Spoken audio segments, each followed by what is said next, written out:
go live. We are live.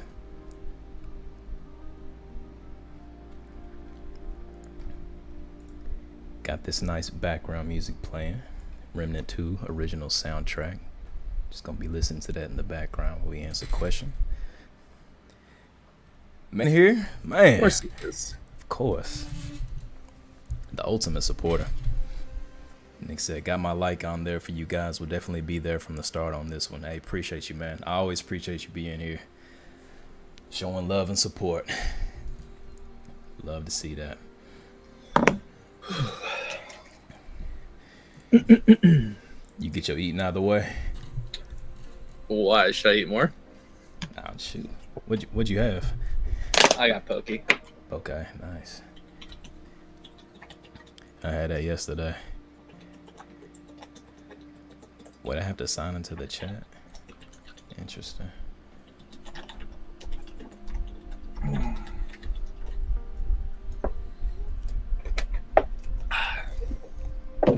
think I just drank a quarter of that water.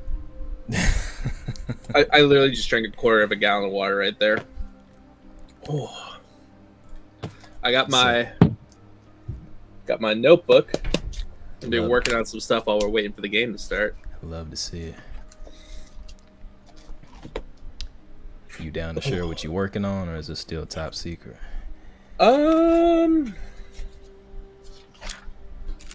Let's leave it this top secret at the moment. All right, cool.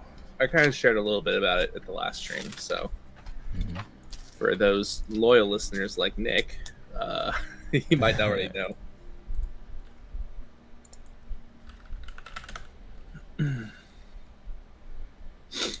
I found out why my audio is so low. I think Streamlabs is doing something.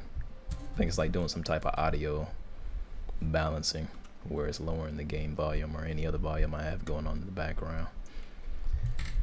Gotcha. Haven't found that setting though to turn it off. I can't even hear the Remnant music. I'm Oh, sure can it's you just on your not? side. Oh, No. it's kind of light right now. I think the sun. It's fine. I'll bump something else right now. Let me see.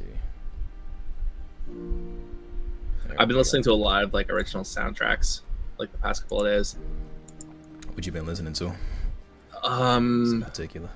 I've listened to a lot of Pokemon soundtracks. Those are good. They take you back down memory lane.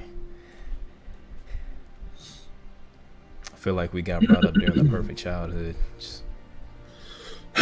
We did. Honestly, can you imagine growing up with the 3D models of Pokemon that they have today? You know what I mean? I don't think I would truly appreciate the pixel art if I had grown up with it. Oh, not at all. Not at all. Man, I am so ready for Ahsoka. Today is the 15th anniversary of the Clone Wars movie coming out. So it has exactly been 15 days since Ahsoka first made her first appearance on screen. You said 15 what? 15 years. 15 years.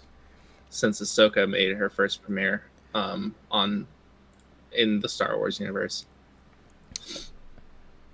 Ahsoka was first a part of the animated series that came out a while ago, right? Yeah. So Okay. Ahsoka was introduced 15 years ago in the Clone Wars movie, which came out in 2008, I think. Mm-hmm. And she was brought in as like Anakin's Padawan because George Lucas thought Anakin needed a Padawan, and because of that, she got brought in as like kind of the main, like, I wouldn't say vessel, but like she's the audience personification, what the kids who are like watching the TV show and who it's centered towards could like best relate to. Mm-hmm. And what's smart with how they create her as a character is they wrote her as incredibly flawed and annoying on purpose, because Dave Filoni, who is the creator of the Clone Wars, alongside George Lucas, also worked on Avatar: Last Airbender, and he had this like vision where he wrote the character. He created Ahsoka. Like, without him, Ahsoka wouldn't exist. And pretty much he said, I don't want this character to be like automatically good at everything. I don't want her to be an instant favorite. Mm-hmm. I want people to hate her and then show her development on screen. So there's like 5 episodes that really kind of took her from an annoying kid to like one of the most beloved characters in all of Star Wars. She's literally my favorite character. I got my clone helmet right here because the 332nd is Ahsoka's Clone Troopers. I'm wearing my Ahsoka t-shirt today. This is my got on Etsy from a studio called Dark Side Dojo, and pretty much she takes a lot of like Star Wars stuff and makes them like Japanese samurai style. So got my Oni Ahsoka right here. I don't know if did I mention it to the chat on Sunday, but I got invited by Lucasfilm to go to the premiere of the Ahsoka TV show on Thursday. I don't remember if I mentioned that. I don't think you did. I think we talked about it in the beginning, but you didn't go into any type of detail on it. Yeah, so I got because I'm a member of the 501st. There's a lot of opportunity that comes with that. They get invited to a lot of the premieres. They get invited to special like celebrity events because a lot of celebrities do stuff with charity, and because the group is so hand in hand with charity, and because of the good impact that they do, they get invited by Lucasfilm to go like do cool stuff. One of which is the Ahsoka premiere. So I'm not going to see like Rosario Dawson or she's the one who plays Ahsoka in live action, or I'm not going to see like Dave Filoni or anything because the whole strikes are going on right now. So like the actor strike and the writer strike and everything. So I'm not going to get a chance to meet him or anything, but just going and being there and getting to like experience like my favorite character in all Star Wars, like on the big screen in live action is going to be really great. Plus, of course I go with this, but pretty much like Dave Filoni had like originally written her as like this really obnoxious, annoying character, and then there's different like there's like literally a whole episode where she, in her overconfidence, and what's smart is he actually made a lot of her character flaws the same character flaws that people criticized Anakin for in Attack of the Clones and Phantom Menace and Revenge of the Sith, about him being overly arrogant, very whiny.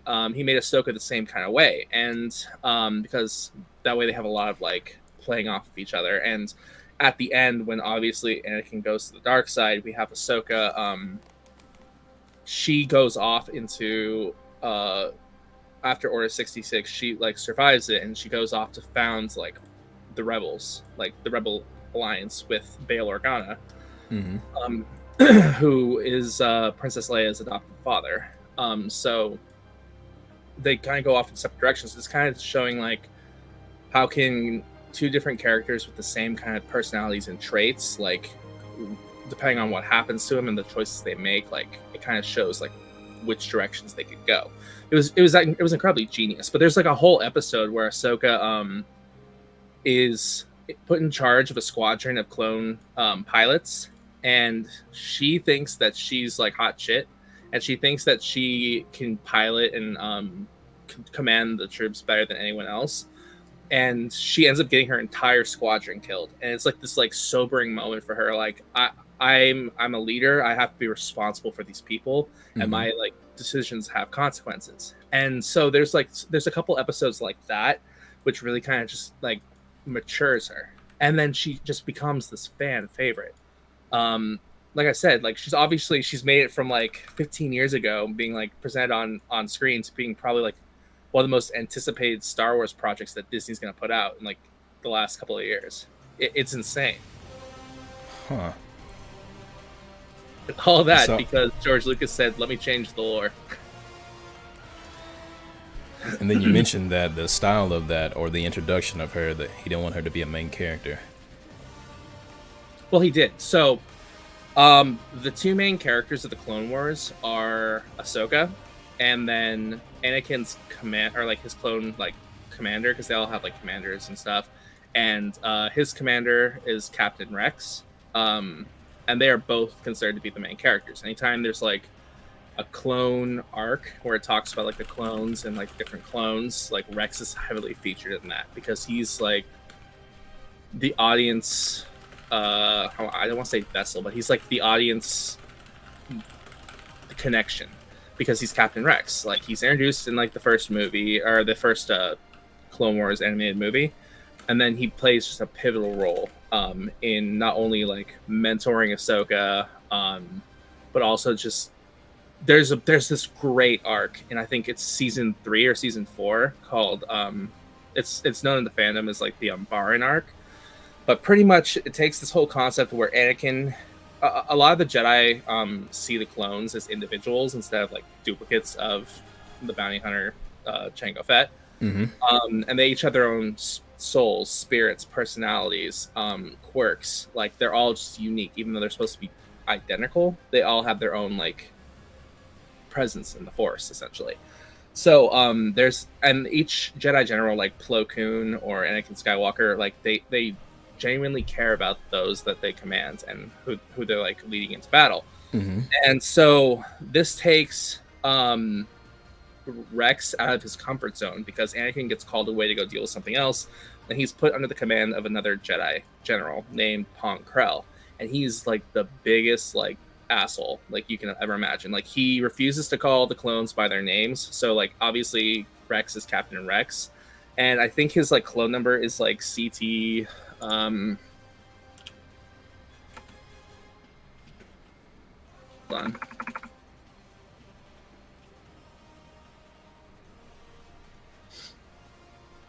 So Rex's clone number is CT7567, and pretty much each clone is like numbered. They don't really have names. They kind of like as they're developing their personalities, they start to give themselves names. So we got like Rex. There's one clone who's literally his CT number is 5555, and so he's known as Fives. Or we have this one clone whose name is Echo, and he was called Echo by his like squad mates because like he would constantly repeat the orders that they just heard, and it got really annoying. Or we got one clone whose name is Heavy, and his whole thing was like he liked to carry the heavy weaponry and stuff. So they all started like developing their own personalities and whatnot. And so Pong Krell refuses to call like Rex by his actual CT name or by his actual name, and he says, listen here, CT7567. And then Rex is like, excuse me? And he's like, that's your number, right? CT7567. He's just like a complete asshole about it. Like, he's like, I don't respect you. Like, you guys were bred to be our soldiers, and like, you guys are just numbers to me. I don't care. And like, so it kind of takes like Rex through this whole arc about like what happens when the Jedi general that like I respect and who's always treated me kindly, like, is gone, and I have to deal with like a complete like jerk, and I still have to obey him because he's in power above me, but like but there's got to be some way to like make the situation better for my people who I'm leading. So honestly, anyone who's ever dealt with an asshole boss would highly relate to that, to like this arc. And then it turns out, like, I don't want to like super spoil it, but like it turns out there's a lot of like stuff going on in the background with like Pong Krell, and Rex kind of has to like decide, okay, so I'm a leader, so I need to be a figurehead for my troopers, but like the way this is going, like we're gonna get killed, because this general does not know what he's doing, doesn't know what he's talking about, and it seems like he's kind of out to get us, and so he kind of has to like, I wouldn't say disobey the orders, but like he kind of has to play like a bit of a politics game where he kind of has to obey, but like, hey, like if you guys do this, like I can't help you, but I'm with you on this if you want to do it. So there's like this whole, it's really fascinating, and it's considered one of the best arcs in all the Clone Wars, just because of like Rex's interactions, all the side clones who go about like disobeying and like putting themselves in like a place where they could be executed for treason, just because they don't agree with like what their general is telling them to do. It's super fascinating, and that's when like honestly that arc is where the Clone Wars just starts going off and putting out like hit after hit after hit. Like almost every single episode after season 3, like the Umbaran arc, are complete bangers. Like great episodes. Like the first like 2 seasons of the Clone Wars kind of like suck because like they're trying to figure out their storytelling, they're trying to figure out their art. Of course. Like you gotta figure it out. And then once season 3 hits, they kind of figured out what they wanted to do. That's also where like the clones started like changing their helmets from like the phase 1 helmets to the phase 2 helmets, like the one right here. Hopefully I'm not boring anyone. How are we looking on the chat? Is there anyone in there? Oh, good. Sterling just popped in. What's up, Sterling? Yeah, we just cruising right now. It ain't no type of stress or anything to talk about any one given topic, so we just chilling for right now. Gotcha. So it's all good. Yeah, so I mean, like the Clone Wars is just like one of the best like pieces of Star Wars media, and then also same as like Star Wars Rebels. That's like kind of the next story in the progression of it. So Star Wars Rebels follows this band of like of obviously rebels. It's led by a former Jedi who was like a Padawan, saw his like master get killed in Order 66, and he like has like gone hiding. And then this like Twi'lek. They're like the aliens with like the head tails and everything, the Twi'leks, named Hera Syndulla. She's a pilot. And then there's a droid named Chopper, Sabine, who is this Mandalorian like artist, and like this kid named Ezra. And then there's Zeb, who's voiced by damn, what's the name of the voice actor who does all the Call of Duty like trailers? This is gonna bug me. Oh, dang. If you wouldn't have asked me, I would have known. Damn it. Oh. Hold on. Man, we got Sterling in the building, Nick in the building, and Steve Ori Bloom. in the building. Thank y'all for being here, fellas. Steve Glad to Bloom, see y'all that's back what- in here, especially this early. Y'all don't have to be here this early. The stream starts in about 13 minutes, but appreciate y'all for showing up a little bit early to show us some love. Thank you, Nick. I appreciate it. Yeah, Steve Bloom. That's who it is. Steve and then, Bloom. yeah, it is Steve Bloom. So Zeb is not only does Steve Bloom voice him in like the Clone Wars, or not in the Clone Wars, sorry, Star Wars Rebels, but like most recently in the episode of like season 3 of The Mandalorian, Zeb makes an appearance in the live action for like the first time, and he's voiced by Steve Bloom in that too, which is like insanely cool.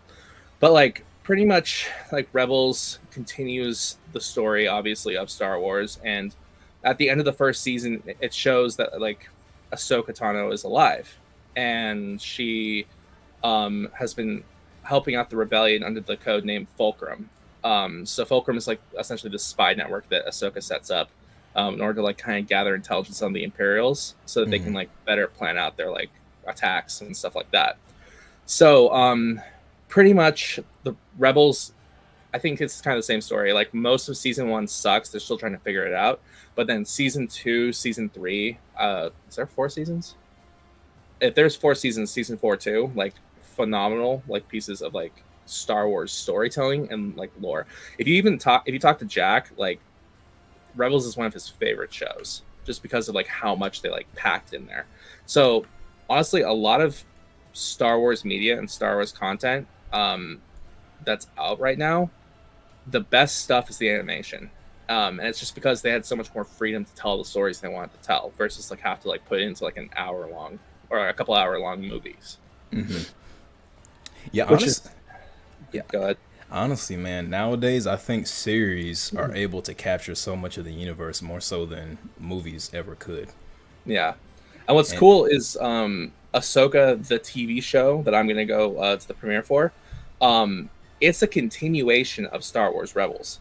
Like Dave Filoni, the creator of like the Clone Wars, who also spearheaded like the Ahsoka TV show, he's confirmed that like the Ahsoka TV show is just essentially the next season of Rebels. So all the characters like Sabine and Hera, and hopefully Zeb and Chopper, like they're all going to be like in live action in this show. So it's just a continuation of that story into like what eventually will lead into Dave Filoni's like movie that he's like writing, which is called Heir of the Empire, which is based off of the novel that was written I think it was in the 70s or the 80s. It would have had to have been after Return of the Jedi, so probably like mid 80s, early 90s, I think was when it was written. But it's called Heir of the Empire, and it's essentially where Thrawn, who's going to be the main villain of the Ahsoka show, he was like one of the main villains of Star Wars Rebels. He was originally first introduced in that book, and then made canon by Dave Filoni after Disney bought the franchise and kind of like axed all like the really good like lore. Dave Filoni ended up bringing him back as an actual character in Star Wars Rebels. So he kind of saved like the character and his personality. And now we get to see him in live action for the first time, and it's going to be really awesome. So long story short, massive Star Wars nerd. If y'all couldn't tell. Yeah, yeah. I don't know. I don't even have a single thing in my room that let's say I'm a Star Wars nerd. Also, I promise that like these shirts are not planned. I'm just throwing on a shirt to like do the stream, and they just happen to be all Star Wars themed. Oh, dedicated fan right there, y'all. Yeah, what I just rant about Star Wars for like 20 minutes. Nick said, "Yeah, Thrawn is such a great villain because he's not necessarily evil." No, he's not. He's cold. He's calculating.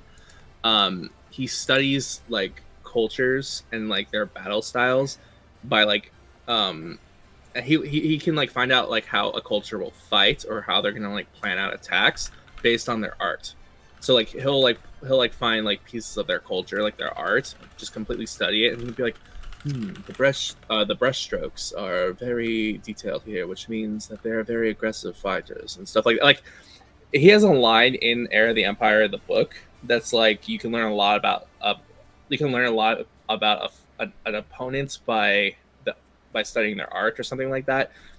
I butchered it completely right now because I'm trying to get off the top of my head, but like it's just so good. Thrawn is like one of the best villains in all Star Wars. I really hope like when it's all said and done, they do him so much justice. So what if you had to relate the type of narrative justice that's going on in Star Wars right now? Because that's what it seems like. It sounds like they're just hitting the narrative beats like completely right. How would you transfer that over to making a narrative for a game per se? Like what element can you take from that and then place in a game to make narrative a little bit more impactful? Like from studying Star Wars? Yeah, like what type of notes could you take? And then I'll give you a starting point. Mm-hmm. Earlier you mentioned that everybody can relate to having an asshole boss at one point in their life. So is that an element that you would take and kind of use that in a narrative for a game that people can relate to? How much should you be able to relate to characters or situations in a narrative versus just making completely new experiences that necessarily are not relatable? How would you kind of gauge that, or what's important for you when it comes to connecting with the narrative? Yeah, I mean, I think one of the most powerful tools that narrative writers have right now are universal truths. Like, for example, like I said, everyone's had an asshole boss. Everyone's had a crush on somebody. Everyone's wanted to go for something like a job that they've all. I'm sure everyone in the chat right here can agree. Like, everyone's wanted to like go towards a job that they've always wanted, and have had to like endure like a ton of rejection. Like one of the best things you can do, like let's take the asshole boss thing here for an example.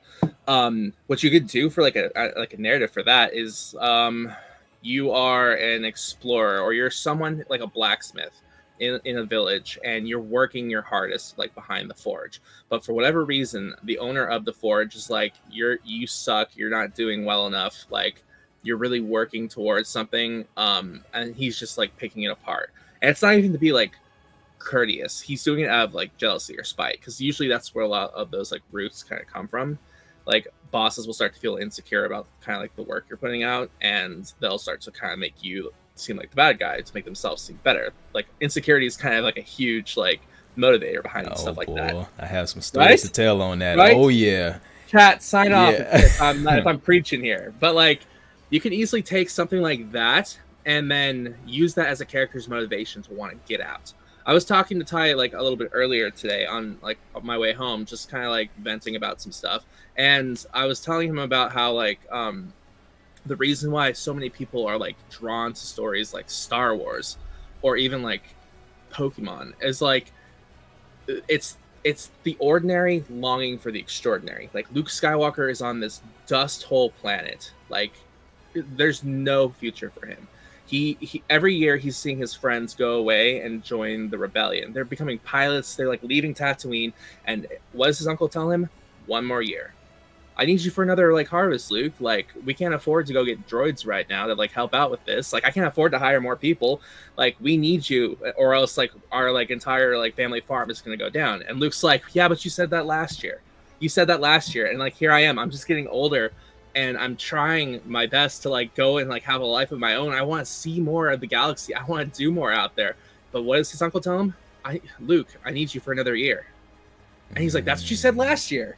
So we have a character like Luke Skywalker, and that's why like the moment when he like stands out and he looks over like the desert of Tatooine and he's just like sees the twin suns like setting, and you hear like the Force theme just playing, and he's looking out across the desert, looking at the sunset, and you can just tell like Mark Hamill was so smart with how he did this, but like you can just tell, and there's like this moment really resonates with me, especially the more like I work towards goals, and like the more I want to see like good stories come out, like there every one of us has like that moment where we can relate with the character where like you're longing for something, and Luke is longing to get off of Tatooine, and then what happens? He happens to like clean R2D2, and he finds like, oh no, I'm getting out of order, but like he ends up like R2D2 ends up running away, so he has to go chase him down, and then he finds Obi-Wan Kenobi, and Obi-Wan Kenobi says, "Guess what? Your father wasn't a pilot, like your father wasn't like a spice trader, like your uncle said.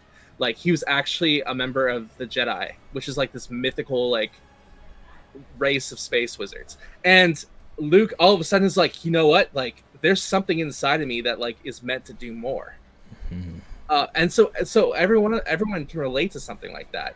Like all you need, like one of the best ways to like really like grab your audience as like a narrative writer is introduce them or make the character they're gonna play as relatable as possible. So if you're playing as like say a blacksmith character and you're doing your best, you're working at the forge, but your boss is a complete asshole and like you don't want to work for him anymore. Like make it so that all of a sudden this like an NPC comes in and he's like this old like decrepit like adventurer or something. He said, "Hi, like can you help me?" Like his boss is gone for whatever reason. Like your boss is gone for whatever reason, and he's like, "Hi, can you help me like forge this? Like I'm dying and I can't just trust this with anyone. Can you please help me out?"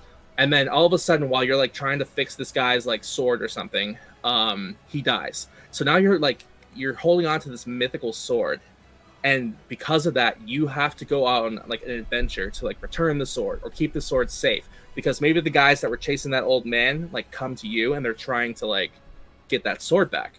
And so now you're off on this whole adventure where you're trying to make sure that this sword doesn't fall into the wrong hands, and it unlocks a whole new world for you. Like that character would have never like seen the outside of a blacksmith's like anvil if it wasn't for that sword coming into his life. Like everyone can relate to that, and that's why the Hero with 1,000 Faces is such a great tool for any narrative writer. I highly recommend you read that book, because it shows that in all storytelling there's universal truths that anyone can relate to, and in all stories that have ever been written there's always like a young man or a young character who longs for more. There's always an old man or an old wizard that wants to like show them and be a mentor and like bring them into like a whole new world. There's always like a scoundrel kind of character who is there to kind of like bring like comedic relief and kind of show like not everything's as good or as evil as it should be portrayed as. Like I hope I answered that question, but like introducing universal truths to your character or to your player is like highly like the best thing you can do for your player, because it allows them to kind of blank slate invest like their emotions into a character that they can relate to. Yeah, you got it spot on, my dude. Yeah. And then Nick said the hero's journey. Yes. Everybody wants to go on that. Yes, sir. And everybody has their own personal journey. I think that's why The Alchemist, if y'all haven't heard of The Alchemist book, y'all really need to look that up and read it. I highly recommend it. The Alchemist. You pulling it up? Yeah, I'm pulling it up right now. The Alchemist. I'll go ahead. I was just gonna respond to like the talking about like the newer Star Wars movies. To be as political as I can with the new Star Wars movies, they have some good elements and they have some elements I wish they would have improved upon. That's what I would say. They have some really great ideas, whether or not they were executed all the way, or if they were just executed maybe like 25% of the potential they could have done. I've seen a ton of video essays where people will take the characters that were introduced into the sequel trilogy and then kind of change some story elements, and it makes the whole experience a lot better. But there's a lot of cool stuff, and a lot of really like talented people worked on those movies. But they are some of the most controversial pieces of like Star Wars media that are currently like in the canon. But Ty, go ahead.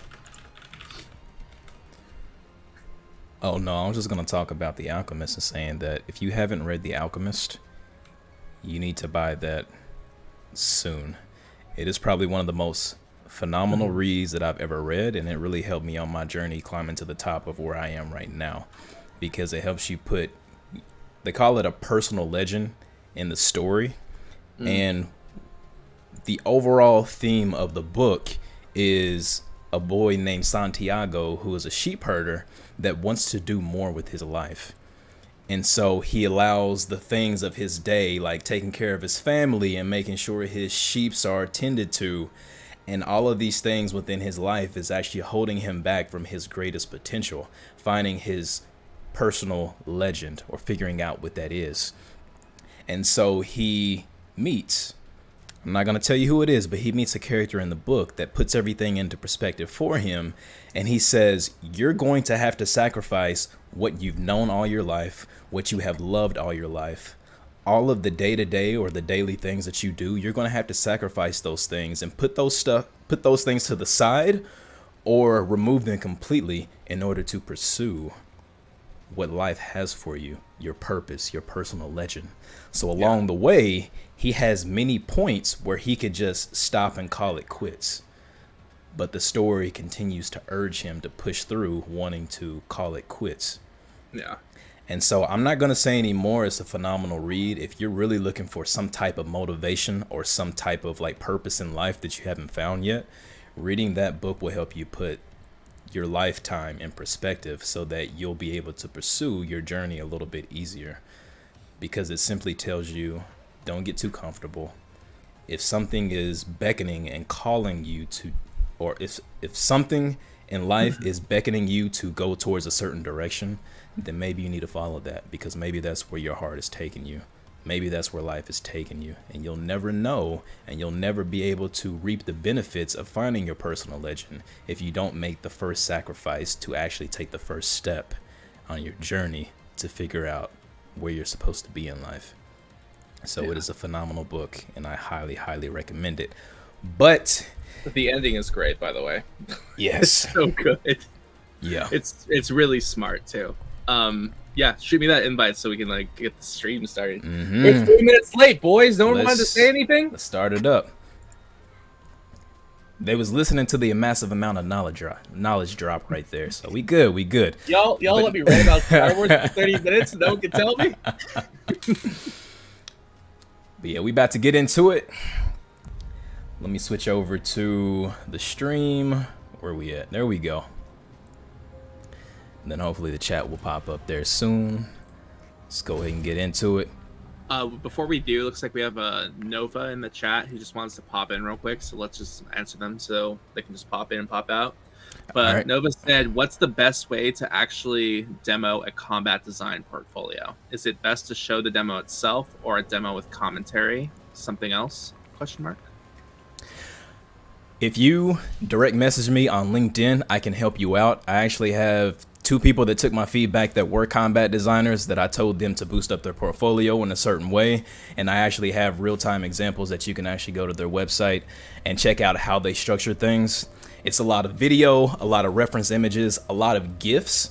GIFs are perfect for showing off combat because it shows a little bite-sized snippet of a mechanic, a system, a combat flare, weapons, mechanics, anything that you can think of. It shows it off really short, simple, and clean. And those are always great to have on your portfolio with a small description under that shows or tells what you're actually looking at.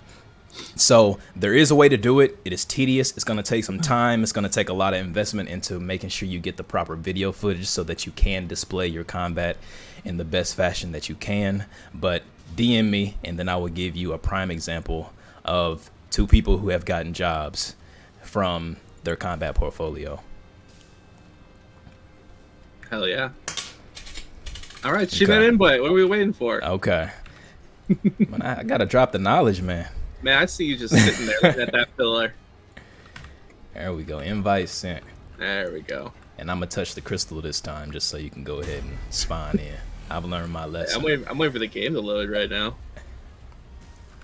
Also, you're the one who's late. You told me to send you the invite, and you ain't even in game yet. Oh, yeah, okay. Yeah, sorry.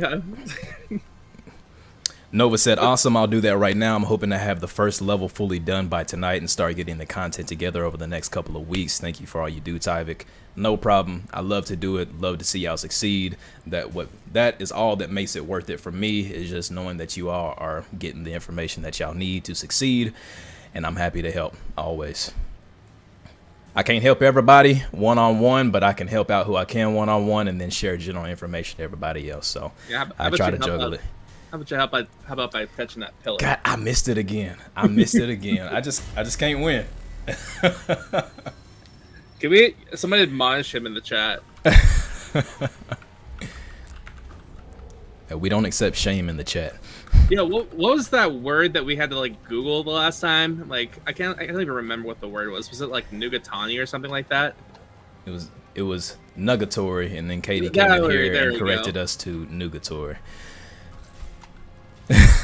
What in the Willy Wonka world are we talking about right now? So Tyrell said, is there an audio book version of The Alchemist? There is. I'm sure there has to be one. If you search for it, you'll find it. But I highly recommend getting a physical copy, because there's going to be moments where you will want to like underline stuff, and you'll want to like fold back pages to like go back and reference later on in your life. Yeah. I highly recommend getting a physical one. Oh, hello. It's a self-reflection book. So you need to read the book, you need to have a pen, like Harvey was saying, and you need to reflect on your life, where it is right now and where you want to be. So physical copy is pretty much mandatory. Yeah, think about like those lame not that the book's lame, but think about like those English class like Catcher in the Rye books your teacher used to make you annotate, but now you actually want to annotate them. Oh, yo, hold up. Chill, guys, chill. We ain't even started the stream yet, for real. I guess they're gonna make it start soon. A little bit early. Alright. Alright, give me a second, y'all. Let me close out this background music right quick. Hopefully I don't die in the meantime. You shouldn't. They're all fighting me down here. You'd be surprised at my luck, so there we go. Alright, let's get into it. Man, late as always. But right on time when you need me.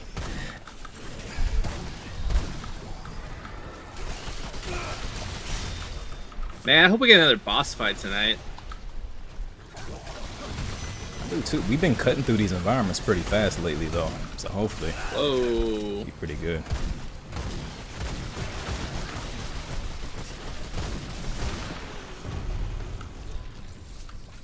Hey, it's just me. Are these? Whoa! Okay, that thing just exploded. A lot of enemies. There we go. Silly me. I almost said something stupid like I think these guys are getting easier. Now, why would you go and say a thing like that?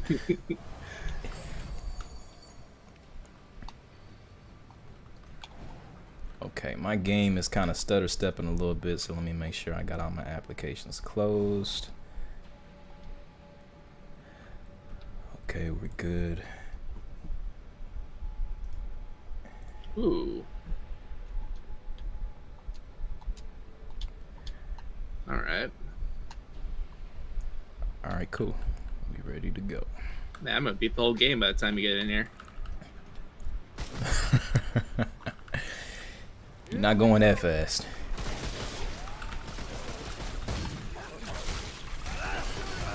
I love the creature design they did for this.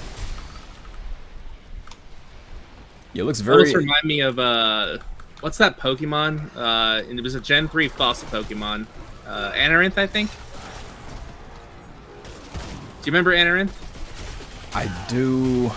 I don't remember exactly what it looks like. It's been a while. Like these critters. Yeah, I can't picture it right now. Man, I wish they. I don't even think the new Pokemon game had fossils. How did they not? That seems like such a staple in every single Yeah, you Pokemon think. series. I just kind of realized it now. I don't think they even had a single fossil type. Big guy.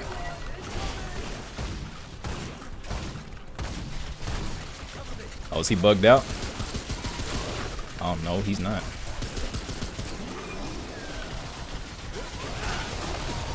Any Pokemon fans in the chat, feel free to correct me, but I do not think there was a single fossil that you could find in the new Pokemon game, Scarlet and Violet. Because I know like the previous game had 4, because they were like the mix match fossils, but like I don't think there was a single one.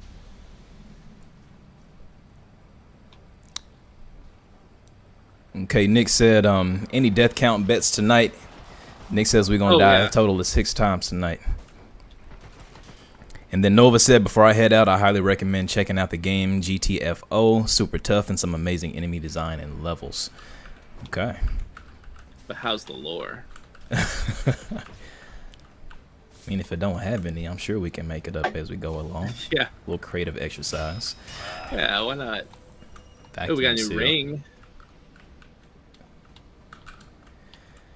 Vacuum seal. What is that? I don't know. I'm gonna need more fingers for these rings. Man, for real. Increases automatic pickup range for scrap by 100%. Picking up scrap, iron, or ammo grants a shield for 10% of yo, that's kind of busted. Yeah. Yeah, that's gonna be great for boss fight. When they like drop an ammo like that, you get a nice little shield. Nova said the lore is ... crazy. Are you gonna read the description? Oh yeah, probably should do that. You know that's your job.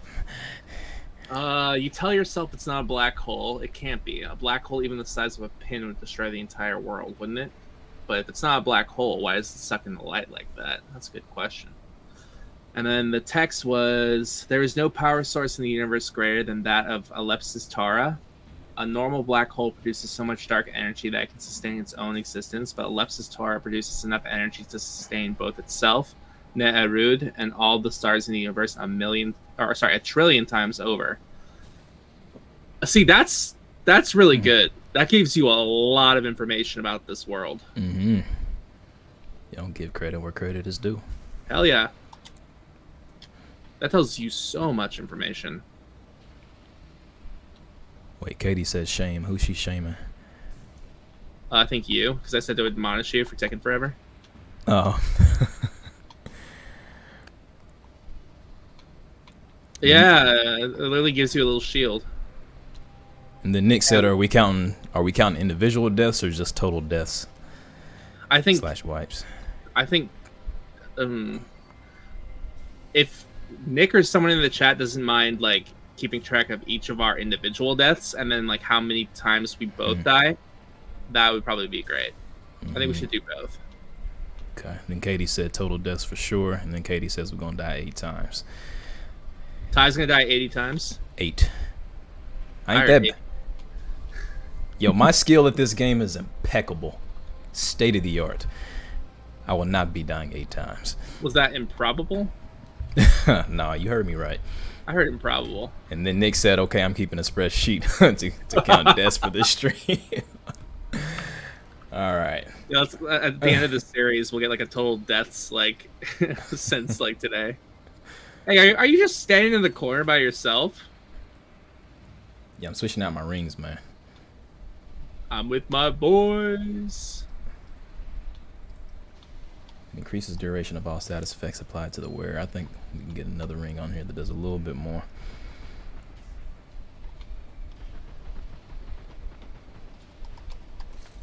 Oh. Reserve boosting gem? Hell yeah, free health. Okay. Taking that. Yo, this staff is so satisfying.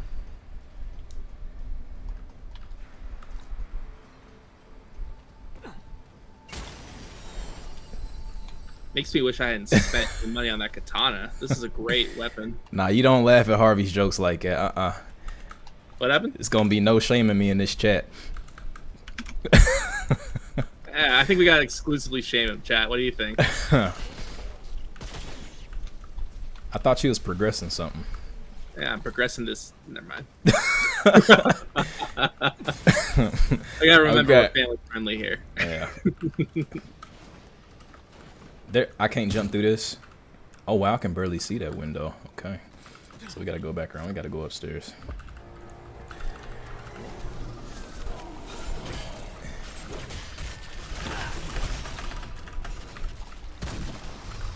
Don't forget to pick up ammo so you get a nice little shield. That is true. But my dog is like single-handedly. Oh, hello. Oh, that thing spawns? Oh boy. No, what? Don't hit me. Don't hurt me. There we go. Come on now. Healing up.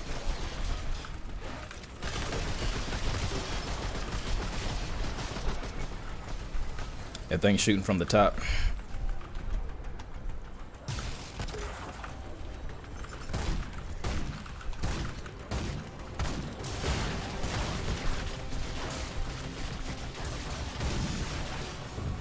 He is down. What happened? Okay, so Tyrell said he has the book ordered. Yeah. Yeah, I really, really hope you enjoy it, and I'll be looking forward to what you think about it once you start to crack it open. And then Nick said, Shane.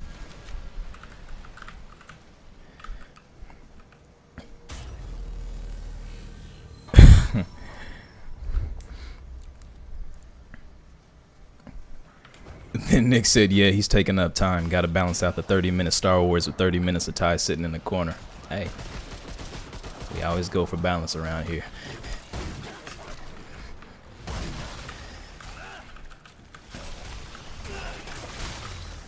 Okay.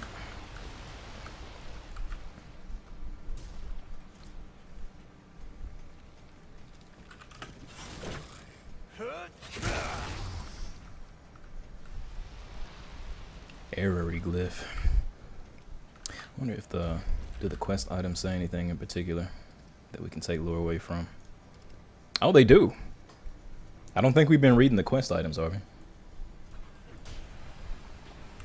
Wait, is Harvey not in here anymore? Let's see something. Hold up. Oh, where'd you go? I'm still here. Oh, you got disconnected somehow. All right, you back in here. All right, your dog's holding it down. Am I back? Yeah, you back now. You back. What the hell? Yeah, I don't know where you went. Yo, see what But- Ty does to me? He punishes me for making fun of him. Yeah, I had to put him in timeout. Just Chat. remove me out of the chat. Admonish him. Next time y'all try to shame me with Harvey's help, remember he goes in timeout. That's what happens.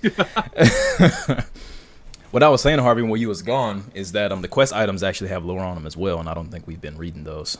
Oh, I heard you. I could hear you the entire time. Oh, you just okay, gotcha. I apparently got disconnected. My gosh.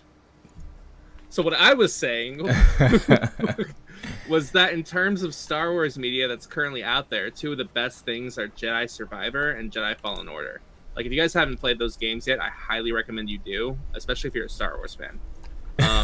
The lore goes really hard, especially in the first one. Like, the storytelling is all about Cal trying to find his place in the galaxy after Order 66 and trying to like overcome the trauma of like witnessing his master get killed. Harvey, What? join me, sir. I am. Okay.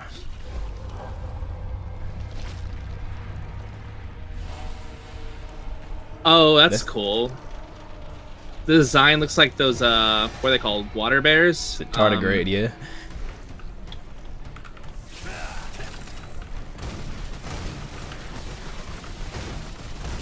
Wait, why is this guy taking no HP damage at all? Oh, that's the real thing we need to hit. Need to hit the little bug? Is that it? Oh, yeah. Don't forget to pick up ammo.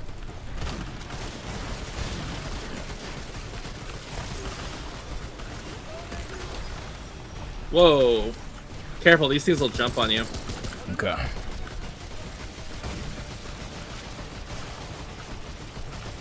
We got another one coming down from the roof.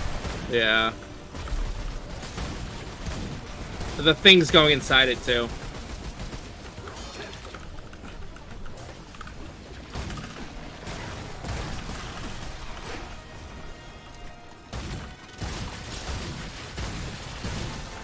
There we go. Come on now, where's it? Where's it at? There it is. Drop down. Oh!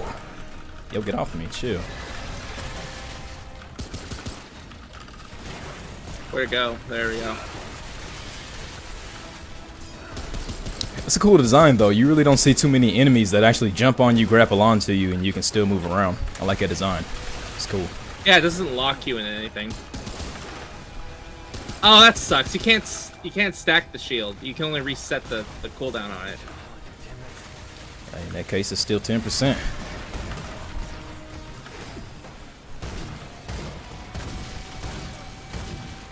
Big damage.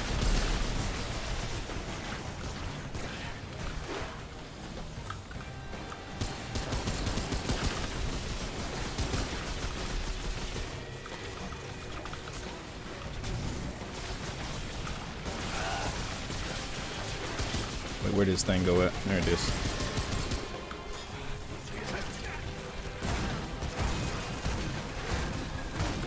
I think you lit me on fire. Damn. Thanks. Thanks quick. It's in the tubes.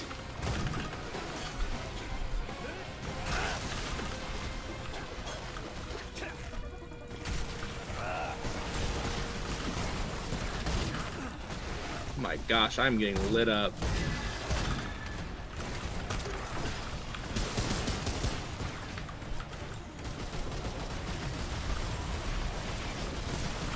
I think you can actually still attack this thing while it's attached up there if you hit it directly on. Keep that in mind. Alright.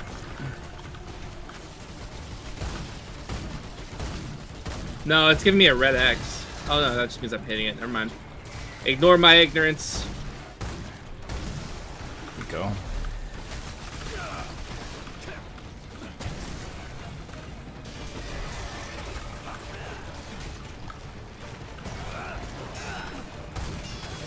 It's on me.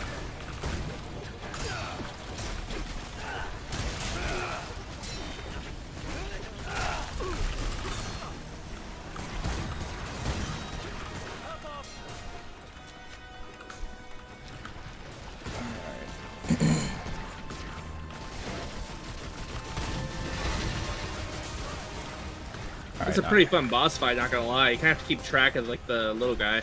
Yeah, it is. I don't think any single boss fight has been the same so far. Not a one. I still think the cubes are my favorite. Oh, hands down. That's probably the most innovative boss fight of the last decade. Yo, get off me. Chill out.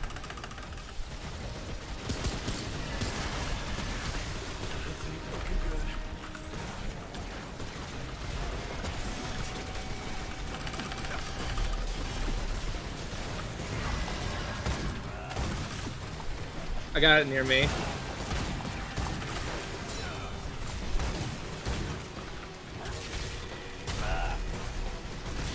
Alright. I think we gotta maybe do another wave and then we got it. Yeah, we're good. I'm out of ammo. Oh, get off me.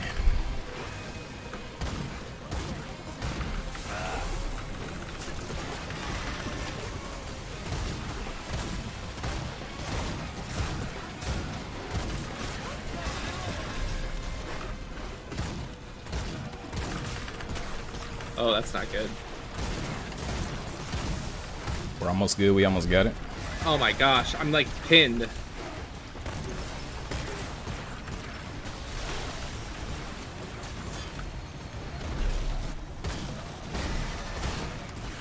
Got it. Clean. Nice. No second try needed. Hold on. Yeah. That was a clean boss fight. It's a no death night. I'm calling it. Cracked shell. All right, now we can look at quest items.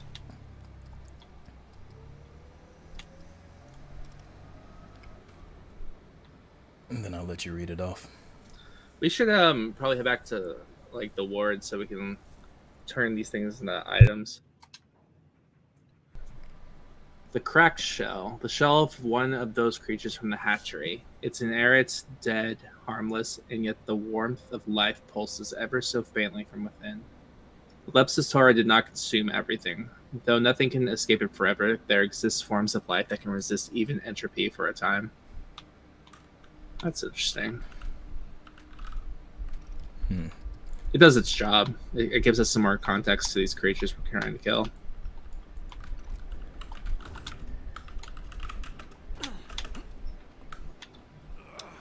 Alright, wait. I want to read the complex prism real quick. Hexagonal pillars make up a complex inner workings of this core, which rise and fall in particular arrangement to give directives. Thankfully, this cube isn't large enough to crush you. That's a great nod to what we just dealt with. Mm-hmm. All complex things are comprised of simple, infallible components. Where complexity fails, simplicity more frequently succeeds. Good I mean, it doesn't give you anything, but it's like a nice little fortune cookie saying.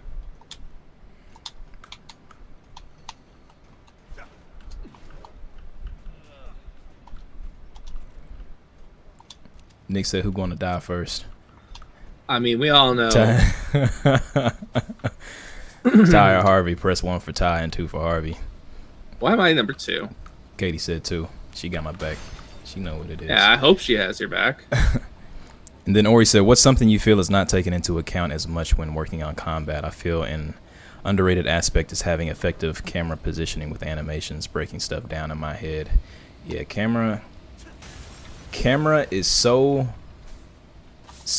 important, and it's often overlooked, but somebody can be signed on to a design team and only work on the camera because it needs to be that good. Damn, Nick, what a traitor. Because for the camera, you have to make sure that... You know what, just for that. I'm going to commit the unalive. What did I tell you?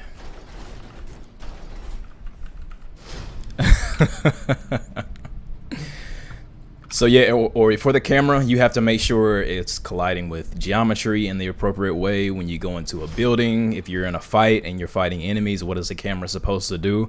So essentially, the camera engineer's job is to make sure the camera automatically does what you would want it to do in every single possible combat scenario or game scenario that you can possibly put it in. And that is an unrealistic goal, but you have to get it to close as perfect as you can so that the player doesn't feel like they die from the camera. Because if they die from the camera, then that's not the player's fault. That is the game's fault. And that single thing can be the one thing that makes somebody walk away from your game or not even purchase it in the first place. So camera is very, very important. Okay, oh, that's right, you're dead. Yeah, thanks for remembering. Yeah.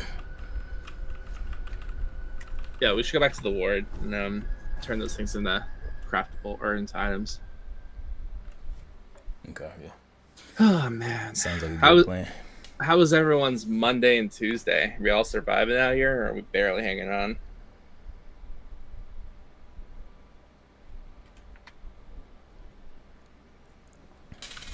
There we go.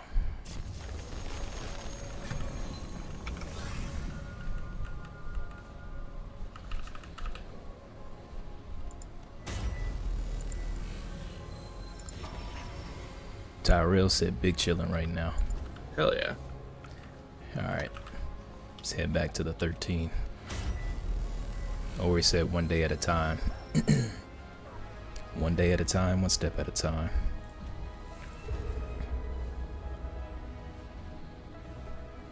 Nick said Monday was my day off, so I got as much work done in the engine on my current project that I could. Props to you. That was assigned to me for this sprint. Cool. Nice. Love to hear you on the grind. He said I worked today. It was busy but good.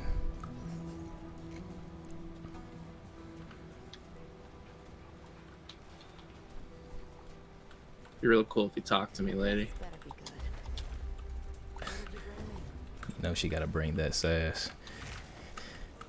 How goes it, friend? Oh, launch an alien egg that bursts on impact, releasing 5 space crabs. Crabs follow the caster, leaping forward toward enemies within 4 meters and exploding, dealing 60 damage each. Yo, the Dreadwalker looks really sick.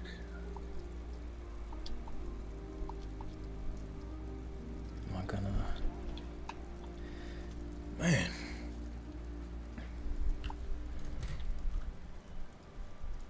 I really feel like we should have got some new weapons by now. Take care, man. We did if you upgrade your stuff. What do you mean? You again. What Like, do you mean? turn your boss items into... Oh, these are the first items that I've actually seen that we got from a boss item. Nightfall. A device forged of pure evil. Fires hardened bone shards at a brisk rate, dealing opponents stagger, semi-automatic with a medium kick. Dreadwalker, enter the nightmare realm. Nightfall gains infinite ammo, a 25% the fire rate reload. increase, 10% lifesteal, and becomes fully automatic. Damn. The weirder becomes significantly harder to hit while moving. Interesting. What gun did you get? I got both. Oh, Oh, the square, God, the gun that you get from the block has unlimited ammo, but you have 5 shots. That's really cool. projectiles return on hit or after reaching max range. Reloading, retrieve shot projectiles. Max 5 fire projectiles. Infinite ammo. Can overheat though. That sounds fun. Yeah, this Nightfall looking good though. Nightfall gains infinite ammo, a 25% fire rate increase, and 10% lifesteal, and becomes fully automatic. The wielder becomes significantly harder to hit while moving. Disables other weapons and skills for the duration or until Dreadwalker is deactivated. Lasts 10 seconds. Oh, traveler. That's actually so strong. What? Yeah, that's pretty fly. Yeah, let's try it out. See how it is. Yeah, I completely upgraded it. Okay. Let's probably use my cool. trade points too. Take care, my friend.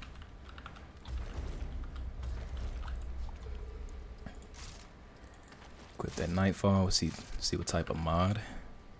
Oh, you can only have Dreadwalker on this. Okay. I'm okay with that.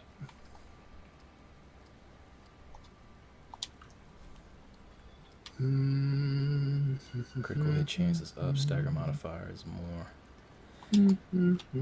I think I like my bone chopper a little bit better than the labyrinth staff for real. I'm gonna go ahead and go with that. How goes it? I'm gonna upgrade my melee weapon while we at it.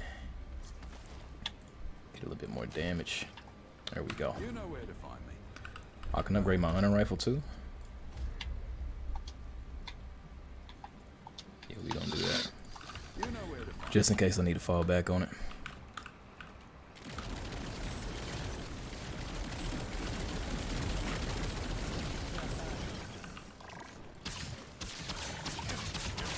Thanks. Yeah, we at the targeting range though. Where you going, man? Yeah, apparently. I'm too fast. Alright. I'm gonna go stock up on some bloodroot Yeah, I should too. and some bandages, and then we out of here. Back in the action. Alright, again, right now, if y'all have any game dev questions, Hard time. feel free to drop it in the comments, in the chat. We gonna get to it. Knock yourself. Oh, I completely spent all my stuff. Never mind. Get about 6 bloodroot. Go ahead and buy that.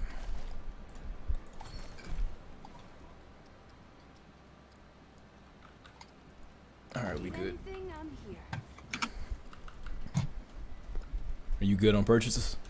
Oh, I'm good. I can't really purchase anything else. Alright, cool.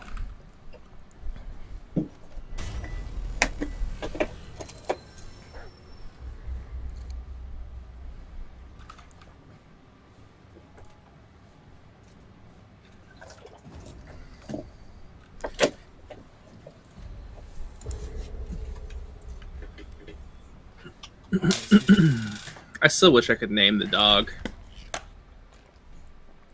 Yeah, there's that website that's like, can you pet the dog? And like people can like put in whether or not you can pet the dog in different video games. Like I want to know if you can name the dog. It'd be cool if they had like an advanced Beastmaster class, or I guess upgrade to the class or something. All right, going back out into the sands. Oh yeah, be careful of the edges though.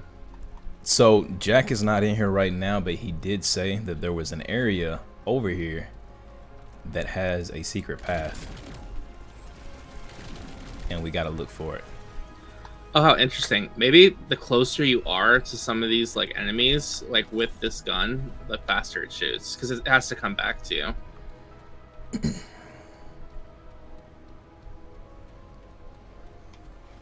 Oh, are these zombies over here? Oh, that's Oh, actually this creature's- insane.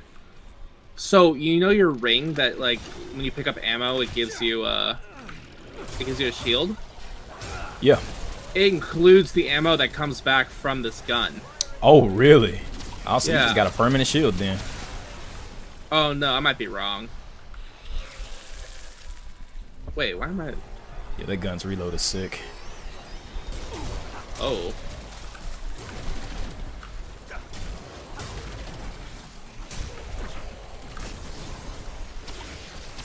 Okay, I don't know what I would have picked up then.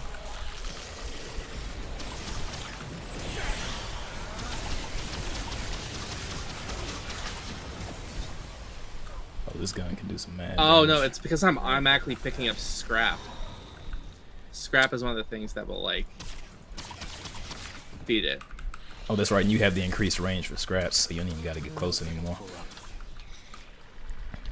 Do you want to go over here with the big spooky yellow door? Yeah. Well, that's gonna take us to another section. But Another hey, let's do boss?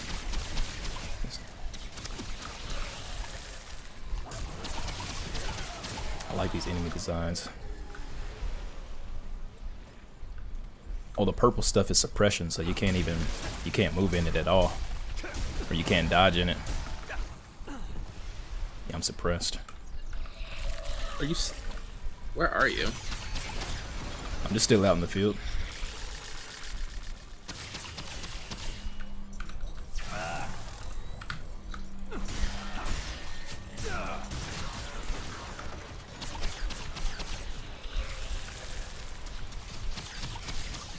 Oh, he's behind the wall.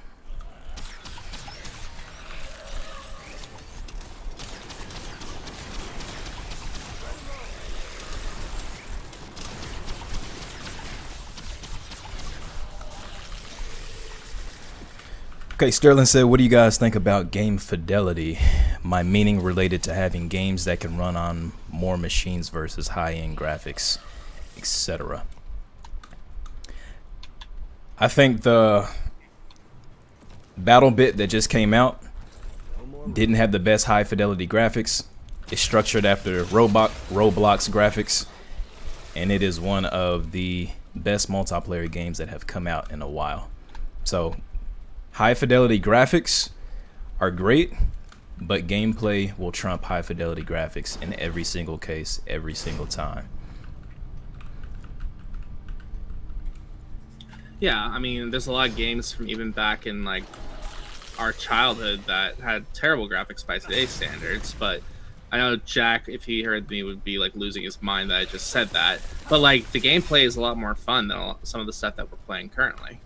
So gameplay, like Ty said, will always trump graphics. It's about like having fun, because how many times you guys picked up like a AAA game that you thought would be absolutely beautiful, but when you get it, it's like one of the most boring things you could ever play. It just feels like it's cookie cutter.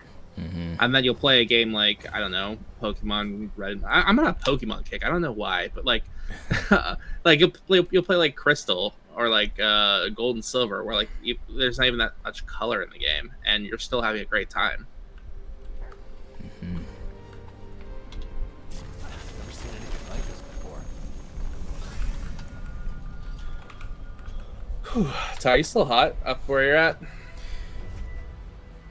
Let me see. Alexa, Temperature in office. It is 89.2 degrees in the office right now. Woo. Living life. Let me see how hot it is in mine. Apparently it's 76 in LA right now. 70. Does not feel like that at all in my room. 76 sounds like a dream right now. It was actually really nice today. It wasn't too hot.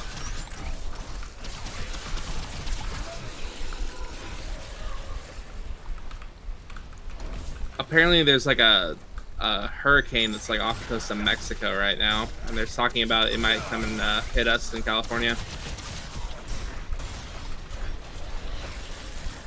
You said a hurricane? Yeah, there's like a hurricane off the coast of like Mexico, and they're saying it's like affecting. It's going to affect Arizona, and there's a good chance it might hit California too. Could be wild. Means y'all about to get even more water over there. Yeah, actually. Nick said, "This is why I don't like most AAA games. To be honest, I prefer I prefer smaller studios and their work." Yeah, honestly, man, it's the age of indie games right now because they're the ones being creative. They're the ones innovating gameplay. They're the one taking chances to find something new. And it's so accessible for people to make games and make their own studios that, I mean, if you compare it with like-minded people and get a game out there, then, you know, why don't you? I'll respond to that in a second. I want to get through this fight real quick. Okay. But also, like, what's cool about like Unity and Unreal being completely available to like the everyday person, all you need to do is just kind of sign up for it, is anyone can make a good game at this point. Like, if you have the drive and you have the passion, you have the desire, like, just because it's like AAA is dominating the space does not mean that you shouldn't like put your hat in the ring and design something. The right people, and especially if you make something good that people want to play, they'll show up in drones to play that game. Mm-hmm.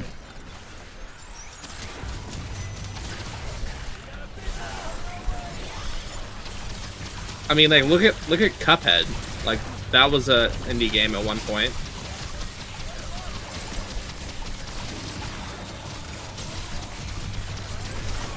Oh, no. Oh.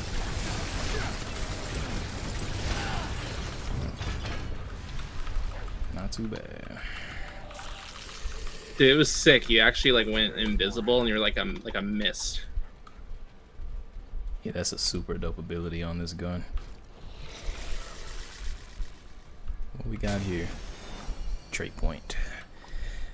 Actually, I need to spend my trait points for real. I'm I'm kind of going into amplitude right now. Do we have 4? Oh, I have 4 trait points that I haven't spent yet. AoE size is good.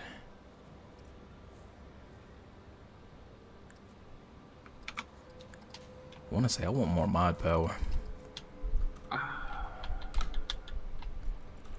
Honestly, mod cooldown might be great for you. You just spam the Rift Walker ability. Yeah. Rift Walker. I'm thinking of Cassidon right now. Dread Walker. Then Nick said I am technically in the works of starting my own indie right now. Got tired of the rejections. Hell yeah. Yeah, Especially. Go ahead. I was just gonna say it's platform.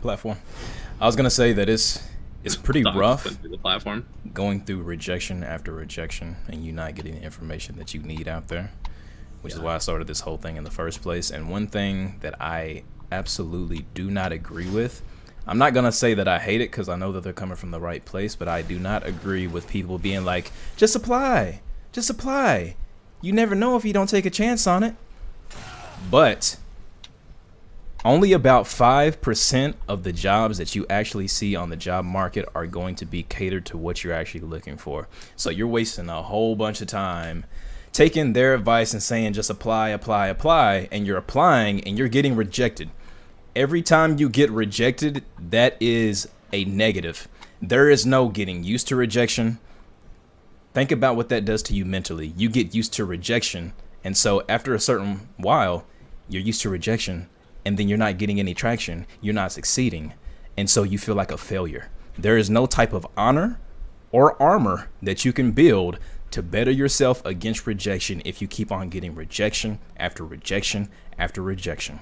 A much better approach is contacting somebody and figuring out what it is about your portfolio, your resume, or your skill set that you need to improve so that way you can actually compete when applying for a job that you are actually qualified for. And by qualified for, I don't mean you need 2 years, 3 years of experience. I mean, you're able to look at the application and you're like, yo, I can do this. Oh, I can do this. I might not know everything in this sector, but I sure as hell can learn. Those are the type of jobs that you want to submit and click on as soon as possible. Because if you actually see an application that you're excited about, your resume is going to be better. Your attitude is going to be better. If you know that you can do most of the things, at least 80% of what's on the job application, your confidence is going to go through the roof. And so you're going to put more overall effort in your resume, your cover letter, your portfolio, your presentation when you show up for the interviews, and you're going to feel absolutely electric because you know that you're capable of doing this because this is what you're attuned to anyways. And another way to look at it is that if you look at a job application and you're trying to do a cover letter, and we're not going to go into do you need a cover letter? Do you not always make a cover letter? Because if it's the factor that's going to make you get a job or not, always do it. But if you're writing a cover letter and you, for the life of you, cannot muster up any type of motivation or inspiration to write a cover letter, maybe that company isn't for you. Yeah. Okay. Maybe that's a sign that's telling you, I'm not in love with what this company does. I'm not in love with this company's value or values. I haven't really been following this company and I don't play any other games. I played their games and it was okay, but I'm just looking for a job, so I want to apply anyways. How are you going to think that you're going to get into one of those positions for a product that you know you don't necessarily like? You get on the team, you're going to be making that product most likely. What's the motivation for you to show up after work? Yeah. Okay. So you actually have to think about what your life is going to be like after you get the job as well, because that's the important part. Many people get into a position that they don't like already, and then the team's like, oh, wow, you have talents in this area. Let's push you over to that area because we don't want to deal with it. And then now, not only are you in a position or a company that you're not aligned with, you're also doing a job that you're not in tune with right after coming from your initial job with that company that you also weren't attuned with. And then you're just thankful that you have a job, and people are going to tell you, at least you're in the industry, you shouldn't be complaining. No, that's not the way it works. You want to work for a company that you're passionate about, because that's going to have you waking up every morning ready to go to work and put your best foot forward to make great content. That's going to keep you energized and working on side projects in the meantime because you're getting fulfilled at work.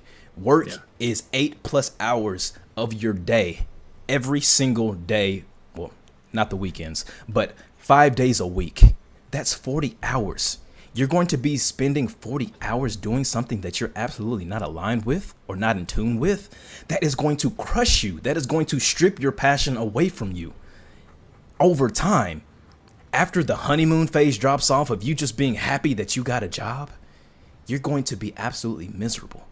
So if you do need to go into one of those jobs to get your foot in the industry, because sometimes you just got to suck it up and just do that because you need to break in, but you have to go in knowing that this isn't going to be forever.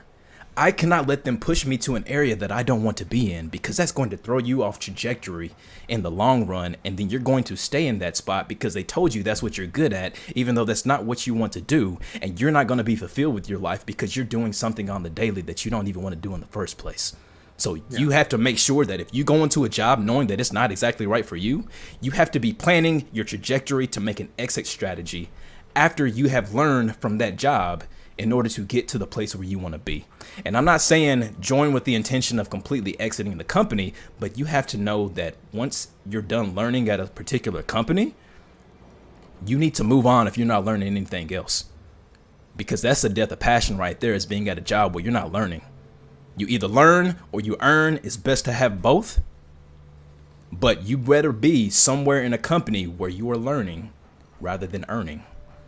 If you're just earning, then you're probably not going to be satisfied with the rest of your life. But if you're learning and you have the curiosity to keep on going, then that is what wakes you up every single morning.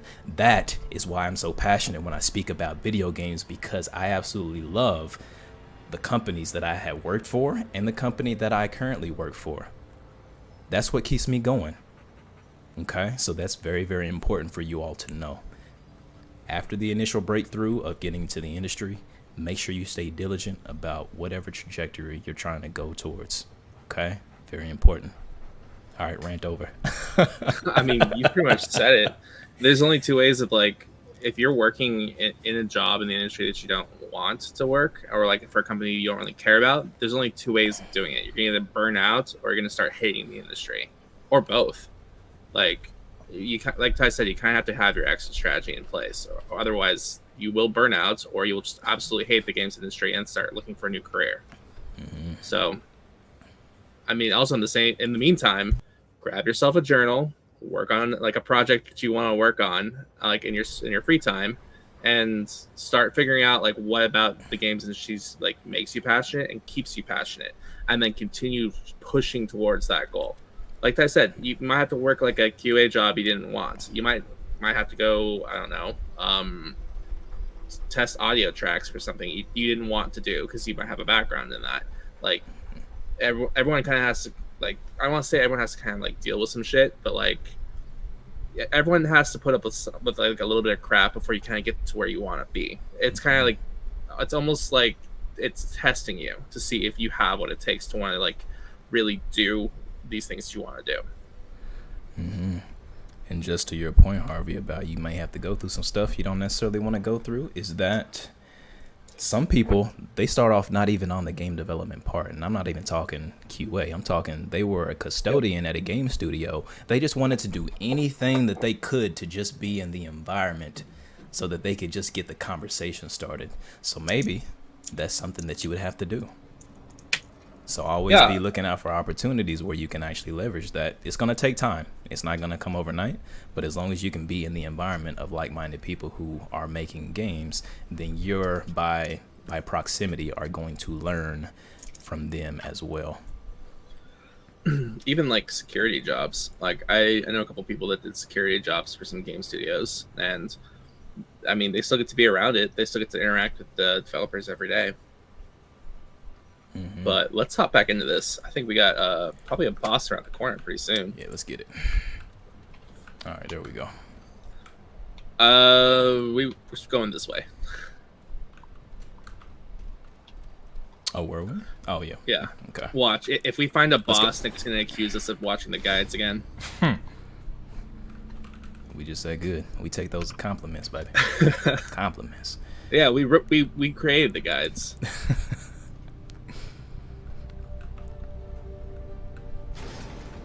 Wait, no, we just came from down this way, didn't we? We just came from down this way, yeah. Man, I don't know. I'm following you. Come on, man. Did we? Yeah. Oh, yeah, we did. Man, it's leading me astray. That's annoying. Okay, here we go. And the dog's gone. So Ori in the Clutch said we talk about having two polished mechanics for the player for college prototypes. Should the enemies have like 3 or 4 mechanics, considering variety is important? Should we have 3 or 4 mechanics for enemies? I'll let you take this one. For a college project. I'm going to read the question again and then give you the answer. So Ori in the Clutch asks, we talked about having 2 polished mechanics for the player for college prototypes. Should the enemies have 3 or 4 mechanics, considering variety is important? I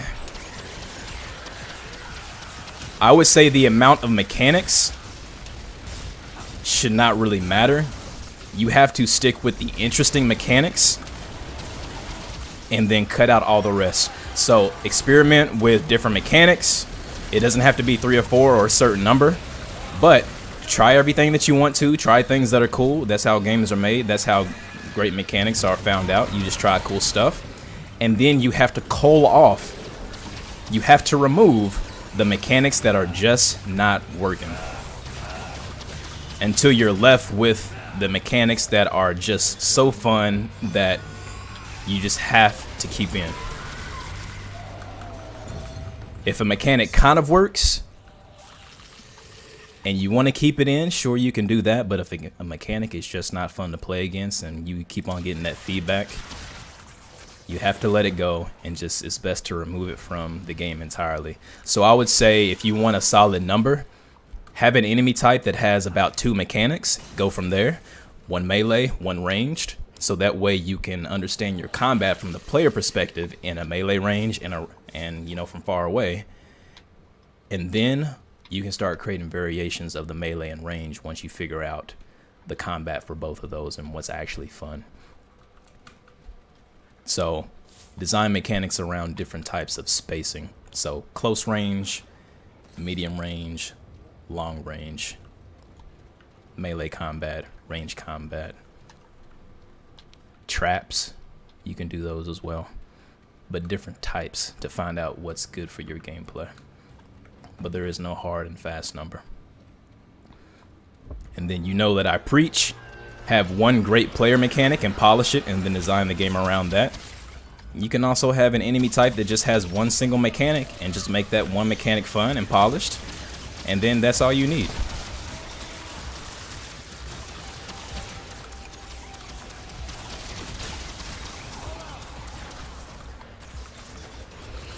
Man, you're stealing all the ammo.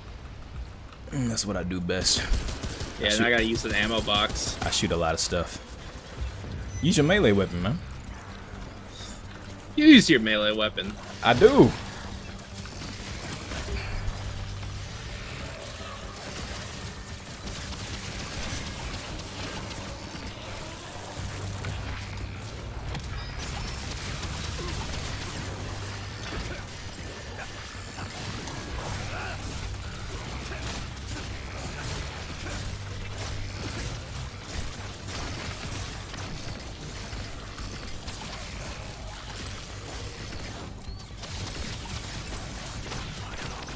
Easy. That's a lot of ammo.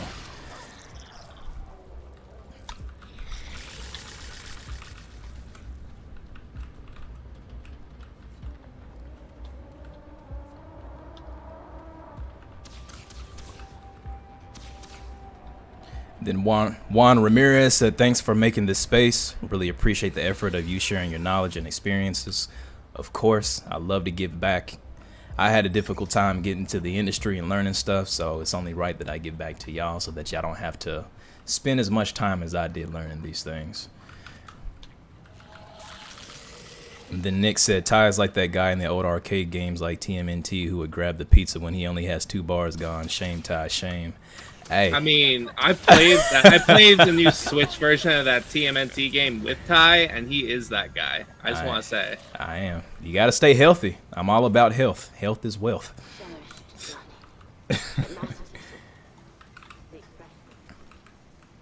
I'm getting this in combat bug. Maybe I am. Oh, we're not going to reload right now? Wow, this gun is pretty solid. I don't know if somebody's targeting me or what. It is not safe. Kill nearby enemies. So no, it's the elevator that way.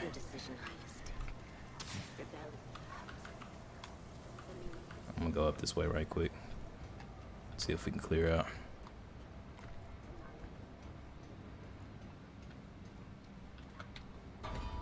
There we go.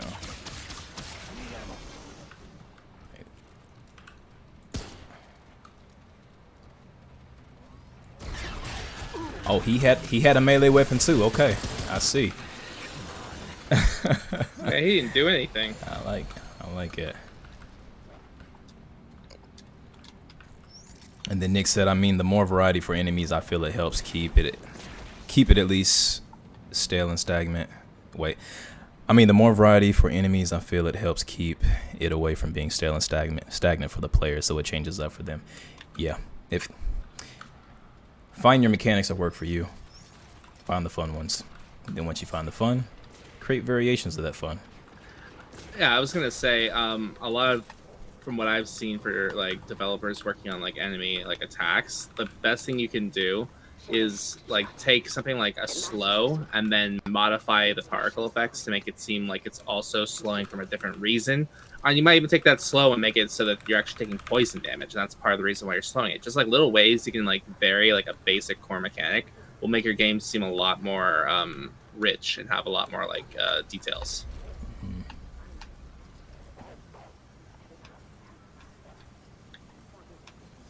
We're gonna actually we're in combat right now? Is it saying that for you too? Yeah, but it let me sit down a few minutes ago. That's interesting. Yeah, I'm just. Is anything else lurking around here? I don't see anything. Don't Oh, tell me they're all we- above us. Don't tell me those enemies actually seem Yeah, to the ones somehow. above us. Let's see. Okay. It's letting me sit. You're kidding me. Does the quantity of life matter? Juan said, what advice would you give to someone who loves game design but can't exactly decide a specific area to pursue? Oh, I got an answer for you. Yeah, I was gonna say. Let's go ahead and go up these steps. Remnants of our home. Oh, okay. We're not gonna Or use check. the elevator. I can't. It still says I'm in combat. I know that doesn't matter. All right, Juan, what advice would I give to you for someone who loves game design but can't exactly decide a specific area to pursue? Now, you are in the same boat as a lot of people. Oh, I thought we were going to go up. Yeah, I thought so too. One of the things that I preach all the time is you need to be investing 20 hours a week. That was a waste. I'm not for sure what your situation is, if you're in school, if you're a graduate, but I always recommend investing about 20 hours into a game engine, Unity, Unreal, whatever. You need to be in there, and you need to have a small project that you're working on that's going to make you cover a lot of the departments during that project. So if you want to do combat, you need to be having animations in there, combat if you want to for melee or ranged, and then that's going to make you get into animations. And if you're working in Unreal, making animation montages and linking up sound effects with visual effects for animations. All of these things are going to come into play once you start experimenting and actually start to go towards a goal. Once you start to nail down the combat, you're going to make the environment. So do some 3D modeling, do some texturing, do some UV mapping. Maybe do a trial of ZBrush, or Blender has their own 3D sculpting tools. Make an organic mesh from just sculpting tools. But you need to ultimately cast a wide net and get in tune with a lot of departments, and then slowly over time you'll start to narrow down what it is you exactly like. But you have to know what's out there fully in order to be like, okay, this isn't for me, this isn't for me, this isn't for me, this isn't for me, this isn't for me. And then what you're left with is, this is what my affinity is, this is what I'm gonna go towards. So you just have to put in the amount of time that it takes in order to find out what you exactly like. That is not easy. It's not gonna come overnight. That can happen in as little as 3 months. I would give yourself 3 months to make a project, make multiple projects, figure out what you like, really get engrossed in the creation process. And then after that 3 months, do an evaluation process where you're like, oh, okay, this is what I actually like. This is what I want to pursue. And it's okay to have different interests within the pipeline for different departments. You just died. Come on now. Well, I thought maybe we could pick up that purple like thing down at the bottom. I see. So you just went for it, huh? Yeah, you know. Okay. But yeah, you can have interest. I always say companies nowadays don't want full specialization. They want people who have affinities towards certain things in an in-depth level, and then have interest in other areas so that they can pick up the slack when needed. That's what companies want. Speaking of picking up the slack, you want to res me? Nah, I can't do that. You decided that life. You decided to jump. Where do I Also, even- while I'm waiting Oh. to be revived, I want to just say, like, what I would do is also obviously follow Ty's advice. He's got great insight on that. But also, I would take like a good hard look and think like, what about video games lights that fire within me? Like, do I like playing like challenging games with like hard combat, and am I like curious about like what goes into making that? Or like, I really love like video game soundtracks. Like, maybe I can kind of study like what makes a good video game soundtrack, or like maybe I really like stories. But like Ty said, literally kind of come up with an idea or like choose something. Did you just kill yourself for? There we go, Reggie. Why did you kill yourself? It's not.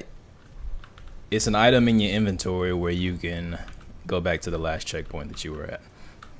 I was in combat. It said that I was still in combat, so that's what I used to bypass all of that and show shenanigans.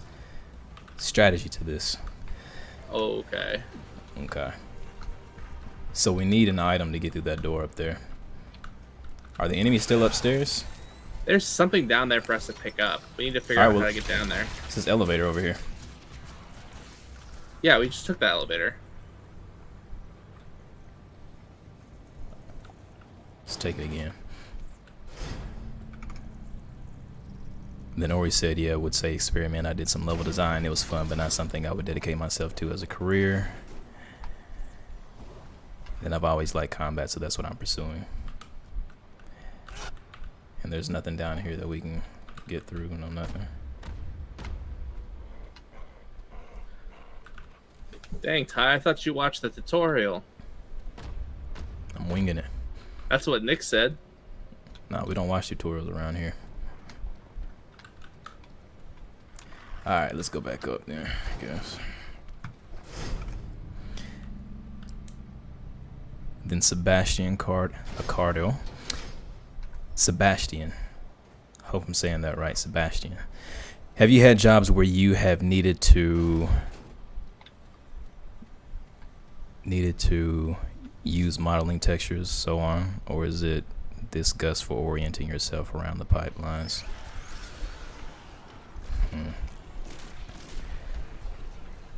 So I'm gonna say yes to that.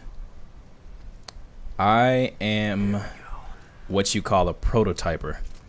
So I am able to take a concept that I have from paper design all the way to a prototype phase, and I can quickly whip up my own sound effects, my visual effects. I can splice and mix and match animations to get the type of effect that I want, and then also apply textures on 3D models if need be. So yes, there has been situations where I have needed to do that. Do I do it from scratch? Most of the time, no. Sometimes, yes, I do have to make those things from scratch, or I did have to make those things from scratch. But most of the time, you're taking assets that other people have made and then modifying them to fit your needs for the prototype. Yeah, how do we... Maybe we go down here and then we go to the right. No, because that brings us back to the same. Yeah, we need some type of item to get through that door. Maybe let's backtrack a bit. And then online ZHD said, appreciate the advice, Tyvic. Nothing beats putting in the time. That's right. Gotta put in the hours. Got to. A lot of people try to avoid that and then they get frustrated while they're not getting results, but you gotta put in the time. It's no different than going to the gym. Yeah.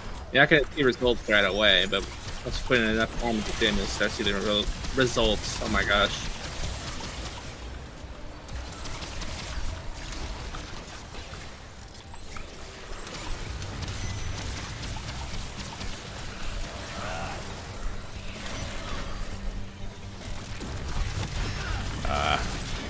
How do I even dodge that?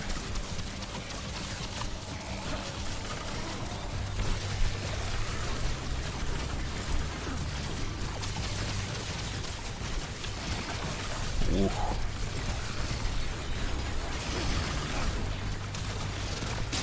I'm about to fall off. Okay, let me just go ahead and back up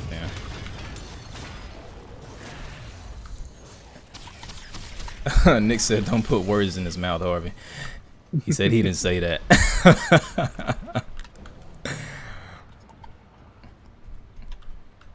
Then he said, "I mean, only when he gets stuck." So maybe have we already been over here? I mean, I'm gonna start getting like real creative with this. Yeah, because this is back the way we. Maybe we drop down here. I mean. Oh, that's a cool move.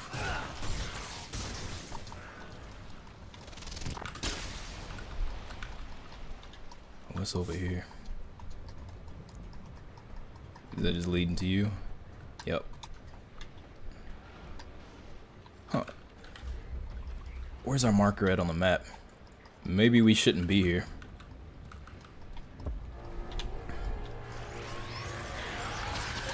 Or not just You know, I'm getting real tired of hearing that sound effect.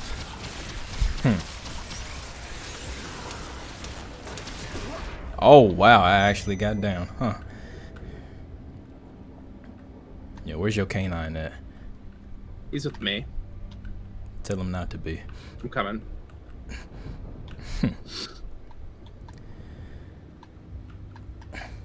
All right, yeah, if y'all have any more questions, feel free to keep them going. Keep them going. Now is the time. Ooh.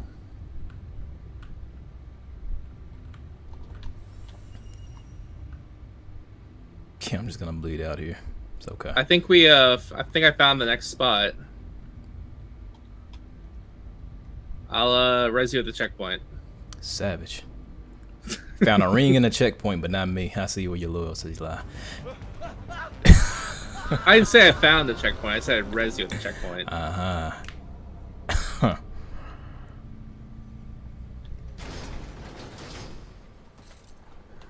Or we said, am I tripping or have I not seen a cutscene in this game? Not tonight. Yeah, not tonight. But there had Actually, been. that's not true. That one boss fight we did. Oh, that was for like 5 seconds. I think the last cutscene that we actually seen was when we were in the Keeper, the Keeper boss fight. Or not the boss fight, but I guess important NPC cutscene.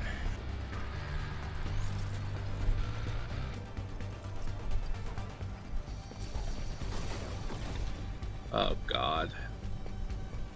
Blurred Static, welcome to the building, welcome to the chat. Glad to have you here.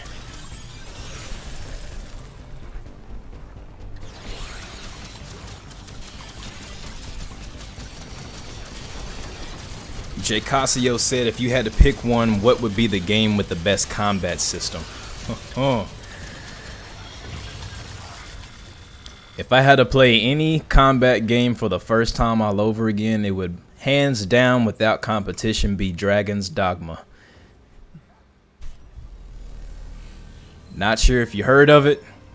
It's a very niche game, but it has some of the most phenomenal combat feeling and interaction with the enemies that I've ever seen in any type of game. So Dragon's Dogma all the way. Best combat system. I praise it. It's great. Oh, Love it.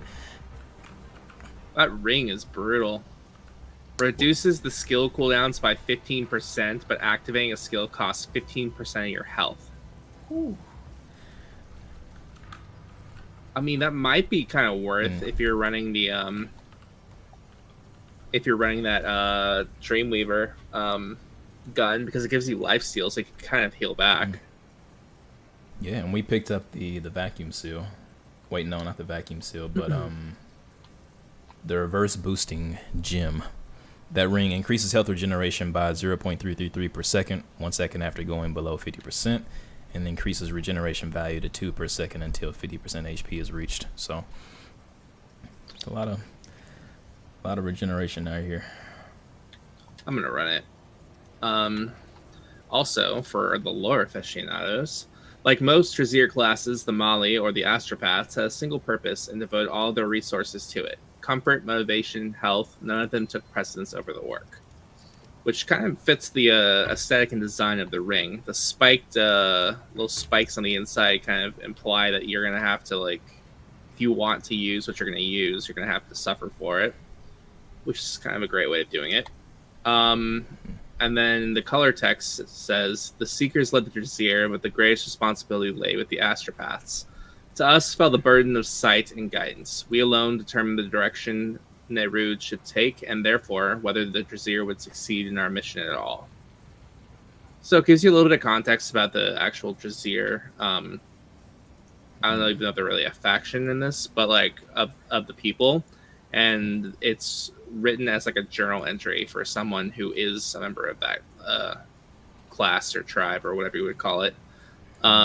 So yeah, pretty strong. It kind of gives you a little bit more context about the Brazier, Nerude, and the design kind of implies a very all or nothing people, which is great, especially for space exploration. Like you understand the sacrifices and what it would take in order to achieve what you need to achieve.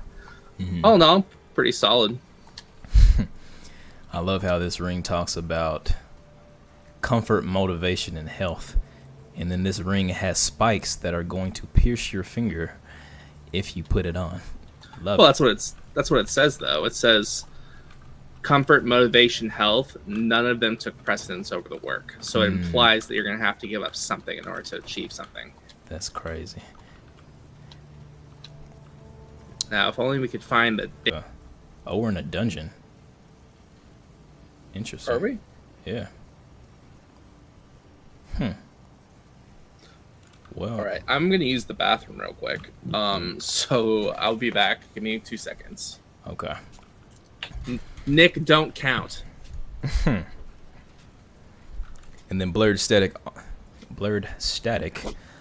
also asked, just curious, what about the Dragon's Dogma combat system stands out to you?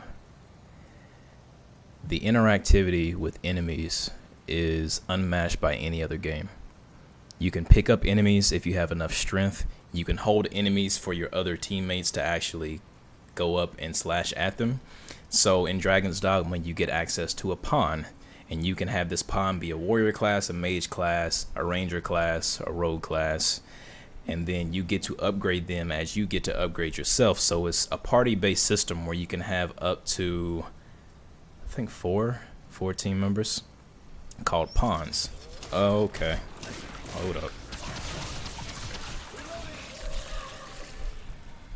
And so they have beasts flying around. So you have the griffins that are flying around. You can have your pawn be a shieldsman, and then they can use, or you can use their shield as a springboard to actually push yourself up into the air. You can grab onto the claw of the griffin, and then you can scale the griffin while it's flying in the air. So one of the great things about that is kind of like Shadow of the Colossus, where you can actually climb on creatures, but it's on a smaller scale. And so you can climb on a griffin and be flying, and then be flying through the air while you're just slashing away at it.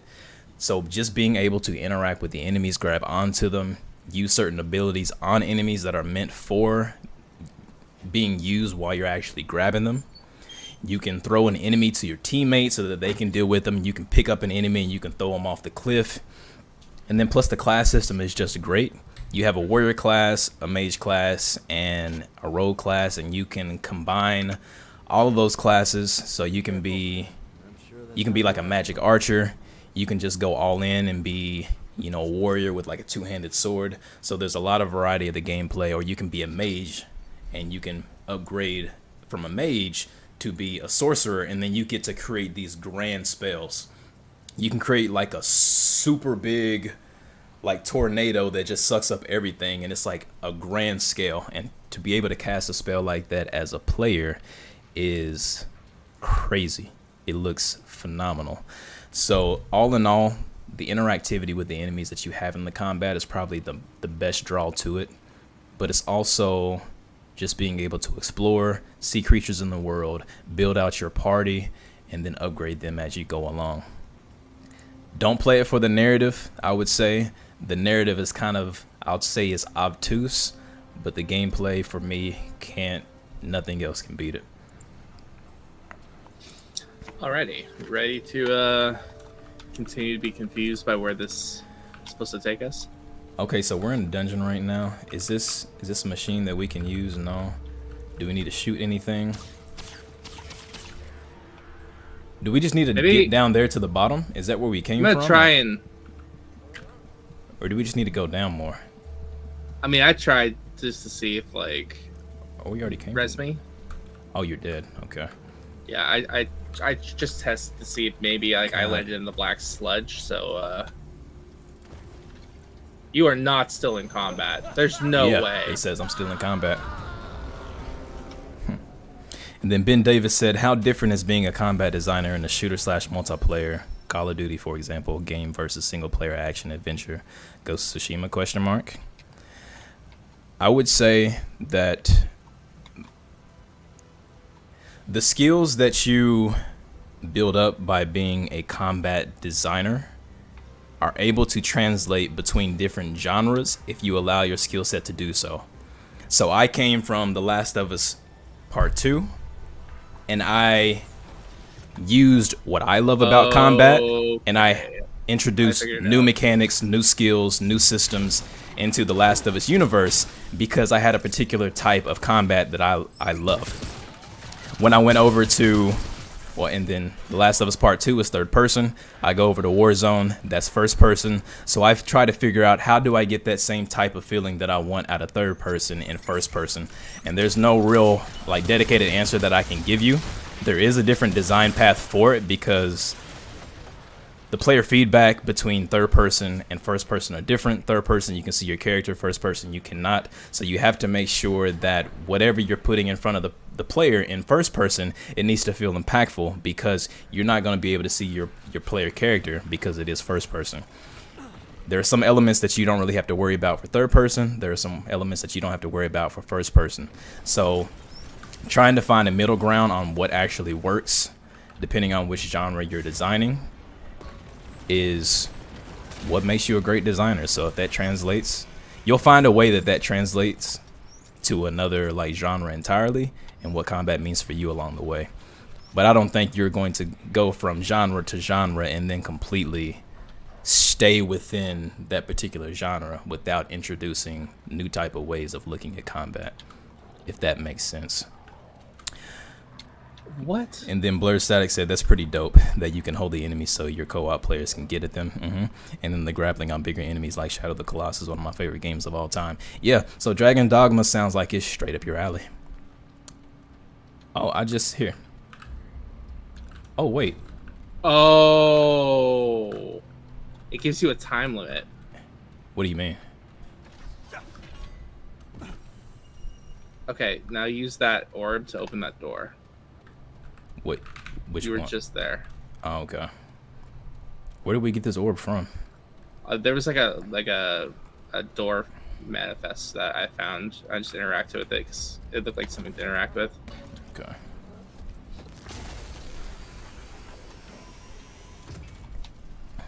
Ori said, Harvey, what's your favorite game?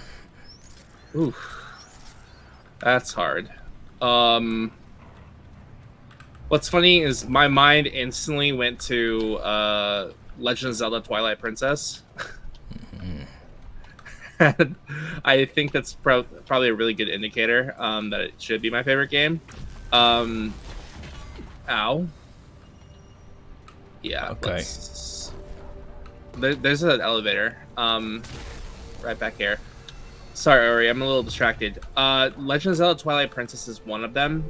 My favorite game is Dishonored. And that's because it was one of the most impactful games for me when I was like in high school. Not even like just lore wise, but like the whole world building that they did for this like steampunk like world was not like really anything I'd seen in games before. So I got way more invested in it than I probably should have. There was a point where I wanted to name my like firstborn son Corvo. And I also at one point considered getting the Mark of the Outsider as like a tattoo at some point. But yeah, Dishonored is one of my all-time favorite games. Legend of Zelda: Twilight Princess, Pokemon Platinum, like all are just like some of my favorite games.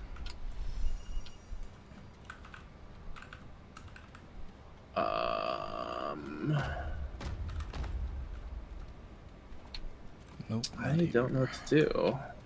Oh, we gotta put the thing in the door over there. Or did you just take it out of that? I just took it out. Oh, that's where we have to go through. Is it? Yeah.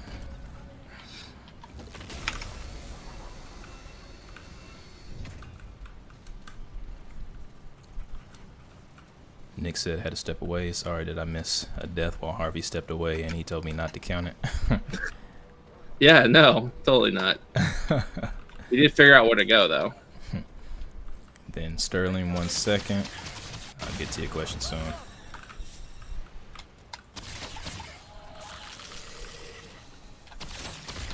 This is a really cool place to like explore.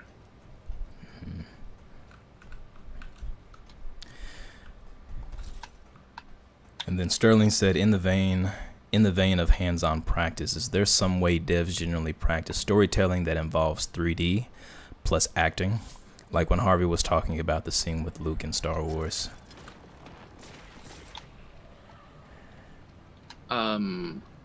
Wait. In the vein of hands-on practice, there's some way devs generally practice storytelling that involves 3D plus acting. I'm a little confused by the question. Do you mind rephrasing it? Did you just jump? No. Well, yeah, I jumped the gap. Oh, okay. That does not look like I can make it. Ooh, okay. I could shoot you down.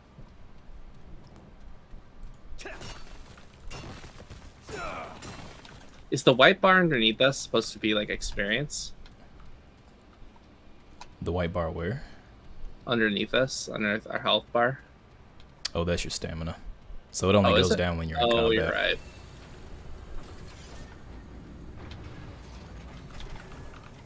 Oh, you're back down in the starting area.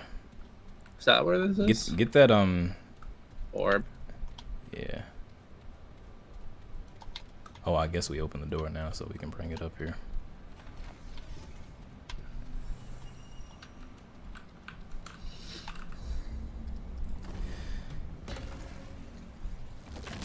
Did Sterling rephrase the question?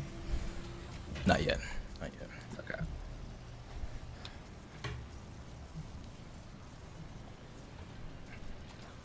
Hopefully this is a boss fight.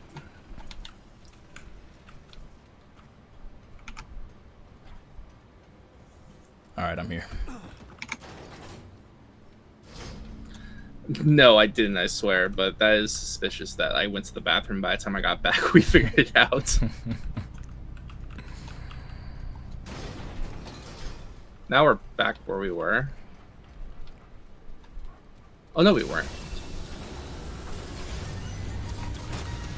Oh yeah, we are. Oh, Kind of. this is the boss.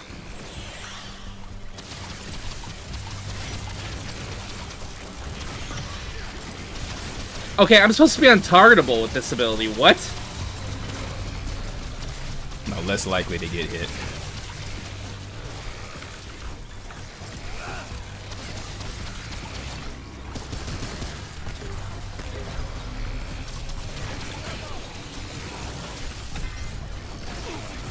How the hell do I even dodge that? I need to heal.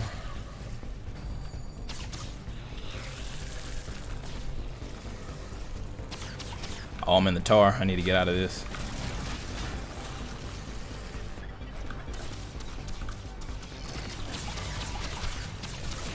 These 10 shots go real fast.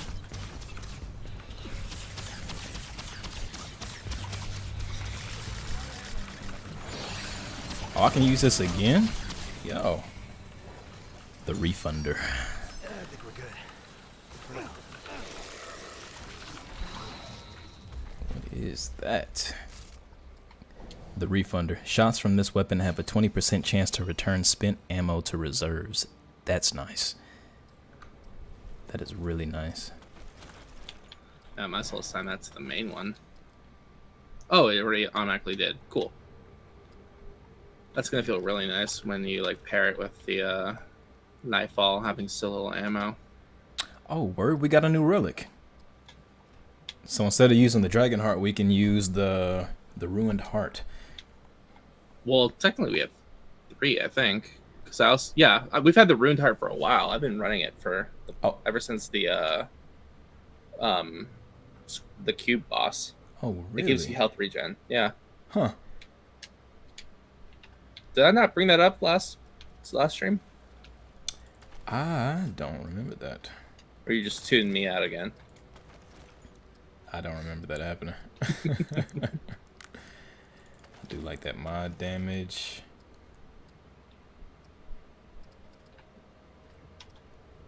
Blight resistance, nope. Revive speed, nope. Shield amount, I can use a shield amount. Maybe I just use this as my defensive option. So a little bit more health. A little bit more gray health rate. Cool. Yeah, we'll see how that is.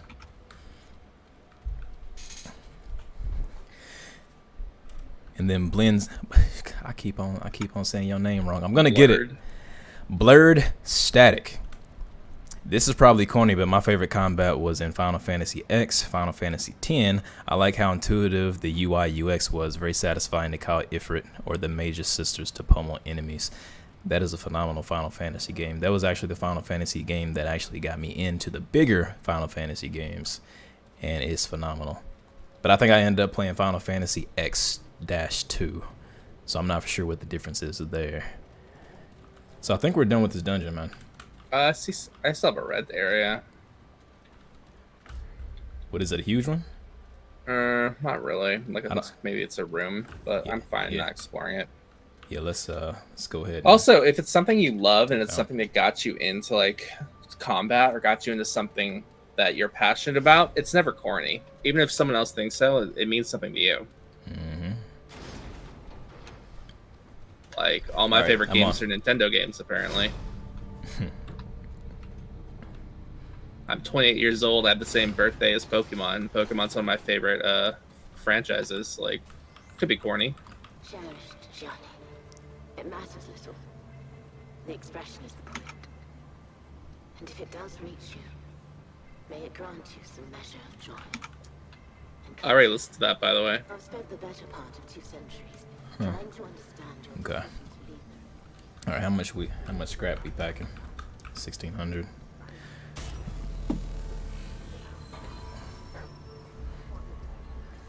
Okay, so yeah, let's leave the dungeon. And then Blurred Static also said, surprisingly, Mortal Kombat is the most frustrating combat system for me. Curse those damn finisher combos I'll never remember.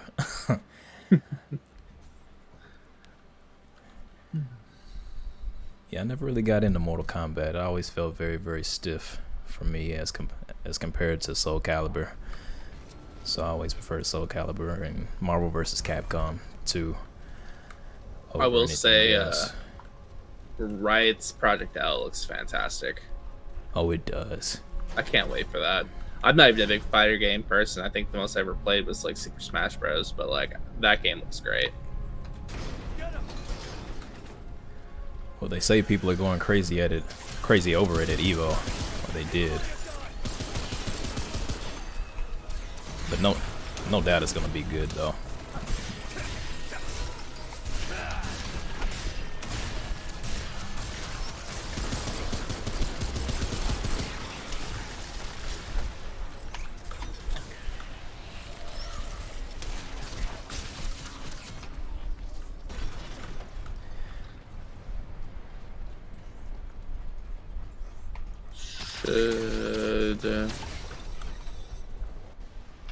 Should we go down here?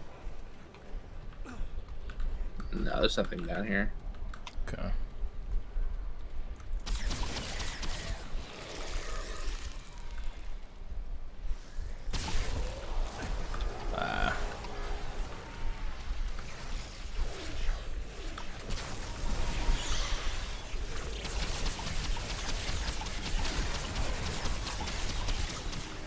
Should we go to the left?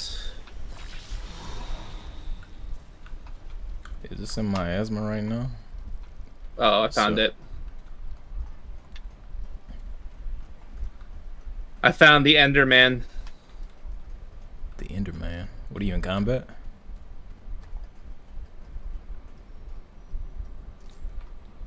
Where are you at? Where are you at? Oh, you're all the way over there. I'm over here ready to go to the Eon Vault.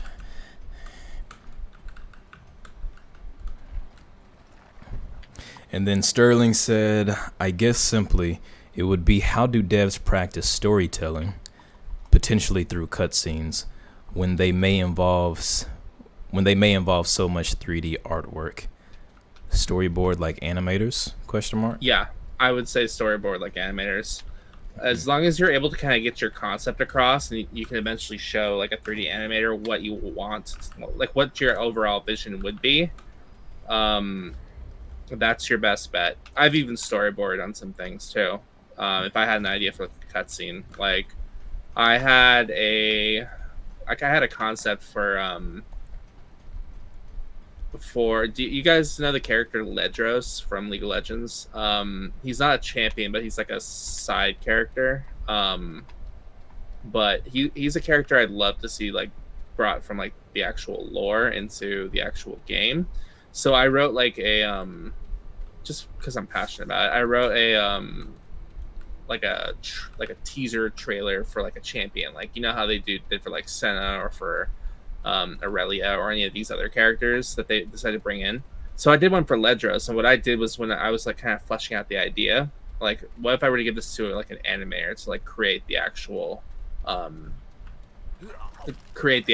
animation for this, like what would it look like? And so I just kind of drew out like here's the establishing shot of, and what you can do is if you're working in, I'm not sure if you're more of like a narrative person, Sterling, but like if you're working in like Final Draft or like another like script, like actual like movie script, like script writing software, not scripting like coding, you can kind of figure out like exterior, the shadow isles or something like that. You kind of like get some establishing information, and then you can just draw out some basic things, like even if it's just like stick figures, but maybe just like a little bit more detail.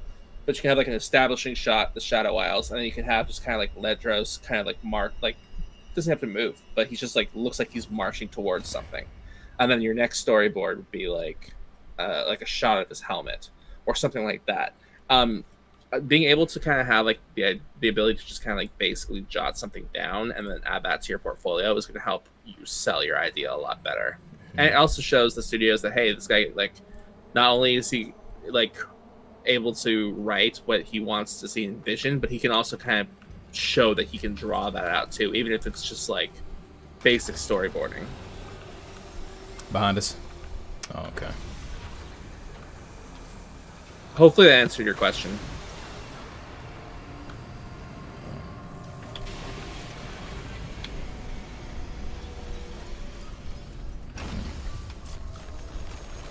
Yeah, I smell a boss fight soon. I don't know about you. I think the boss fights have little bonfires though.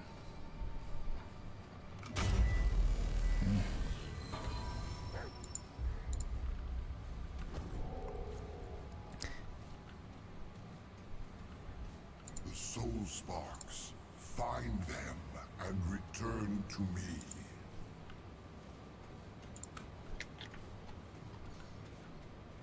Okay. Where are we supposed to talk to him? The soul sparks found them and then returned to me, so I guess we just don't have it yet. So we gotta come back. He said that we have found them or we need to find them. We need to find them and come back. Oh, never mind then. Yeah, so let's go ahead and go back out. J. Casio Art said, can you talk about how different it is to design a combat system for single player versus multiplayer?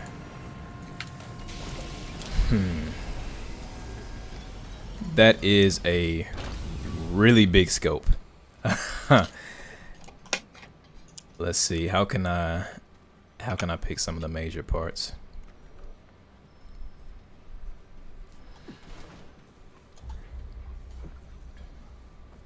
Ooh, it's hot down here right now.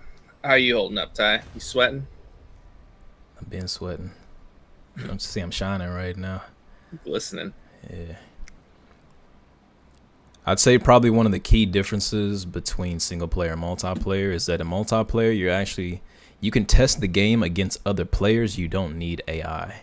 If you're doing single player, you need AI that needs a lot of fine tuning because it needs to be fun for the player to play against. If you're doing multiplayer and you have great multiplayer systems and the game is just inherently fun just as a standalone player, if you add another player to that, you instantly get feedback on whether or not the combat can be fun because another player is playing against you. So then you just have to figure out how to balance it, how to make it fair for each player, and then some cool things that you can introduce so that it stays balanced and fair for all the players while actually bringing more things for the player to do to the table. As far as single player, you pretty much have to craft the entire experience for the player, so you have to think about different AI types. Small, big, gargantuan enemy types. What are they going to do? What is the player's arsenal and how are they going to deal with them? Enemy design in general. How do we want the enemies to interact with the player? When it comes to multiplayer games, you really don't have to think about that because what you create for a single player, other players have, so it kind of significantly reduces the amount of complexity that you have to input into a combat system, because everything you create for one player, you create for all the players, and only players exist in the multiplayer. So you're getting a lot more bang for your buck when it comes to introducing new mechanics because everybody has them. Okay, I'm about to die. And then in multiplayer, you just give people limitations. So you have them choose a loadout. Every person's loadout is going to be different. And then that just offers new playstyles.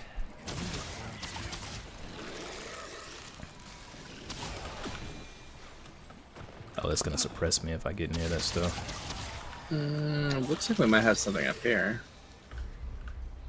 That's where we came from. And back the way I came.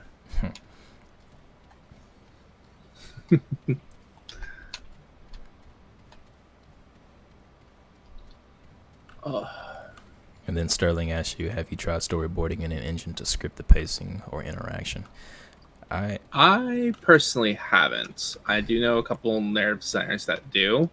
For me, working on like scripting in engine isn't necessarily my like strength. I'm not really great at coding.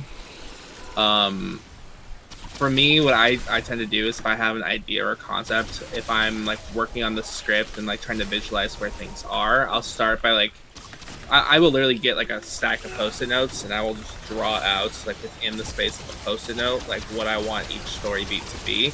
Because the best part about post-it notes are they're cheap and they're also, if you want to like change the order on like scenes or like, what you want to like have shown, you can literally just remove them really fast. Sorry, I'm like dealing with a fight here real quick. Let me okay.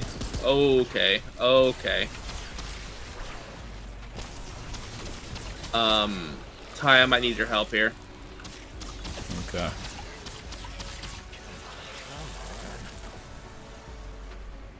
And I would largely say the storyboarding, base storyboarding isn't a 3D thing. It's more of a 2D thing. So you storyboard in 2D, and then the animators may keyframe a cinematic moment where they just place the characters in positions with minimum frames to get the idea across. But I don't think there's any type of 3D storyboarding because that's just not efficient if you can just 2D storyboard. Dude, what is this thing? It's pretty stacked up. We got to get these mages in the sky. Well, I'm dead, or I'm down, so I Oh. can't even... Did not know that. Okay. On the way. I'll see if I can crawl this edge here and fall off. I don't know if I'm gonna survive, though. I don't think you can fall off. Let's find out. How much health do you have? Can I climb up there? Oh, that's savage. I can't even climb up there. I can't fall down. Damn. I'm not going to get you in time. Wow. You saw that, right, Nick? You let me die? I just watch you as you did it.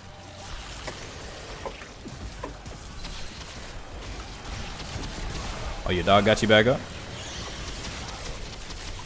My dog already got me, so it's on the cooldown for that.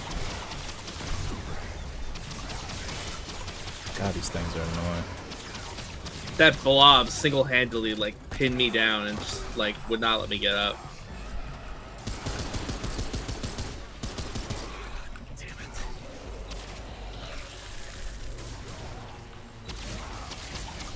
My dog's still helping though. Will the thing just run over me? Okay. Yeah. It's like its own mini boss.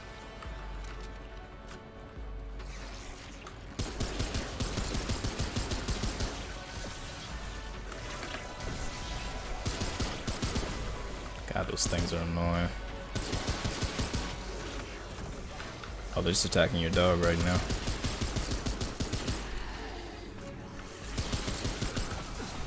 Oh, I think I just gotta kill this thing. This thing's gonna keep on spawning. Ah. Where'd it go? Oh, what? Excuse me? Where the hell did that come from? Oh, it actually went through the map. There.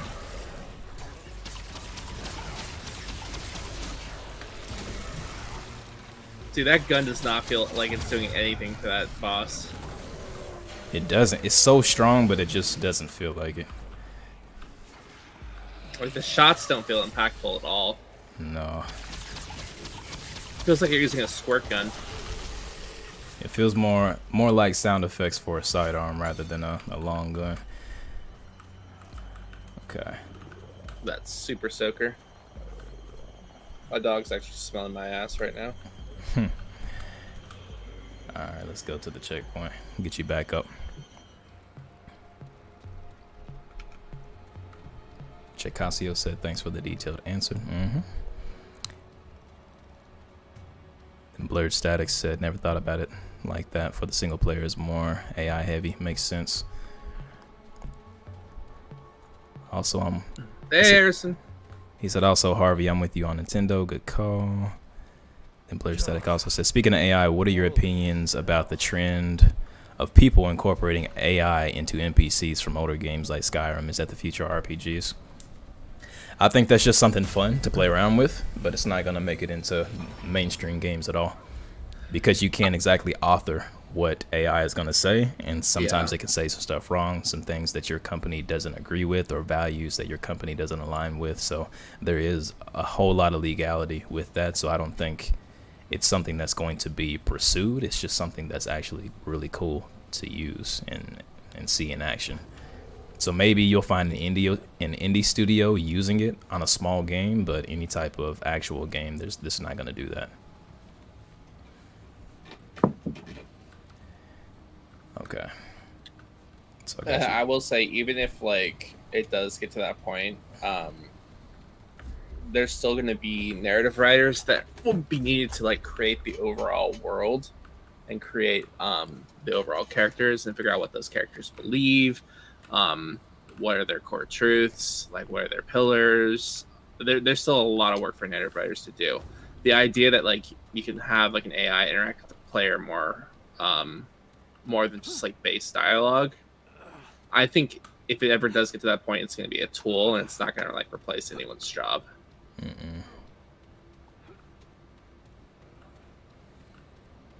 We were just up here. Were we? Yeah, we have to go back the other way. Huh. Sorry, guys. I'm yawning a little bit right now. Hey, Harrison, welcome to the building. Welcome to the chat. Glad to have you back in here. Said 2 streams in a single week. Yeah, we figured it was a little bit too long of a wait just to do 1 stream a week on Sunday, so we're trying to push a schedule where we do at least 2 a week. Don't necessarily have the days laid down in concrete yet, but we'll try to stream when we can.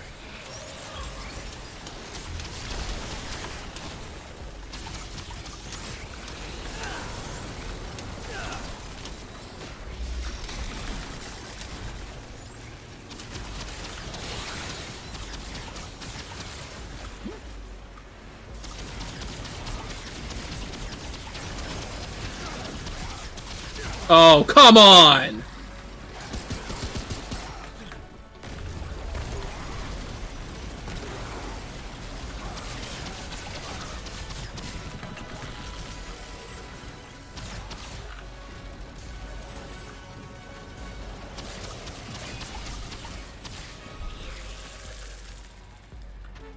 Katie said gonna head out. See y'all later. Yeah, thank you for stopping by.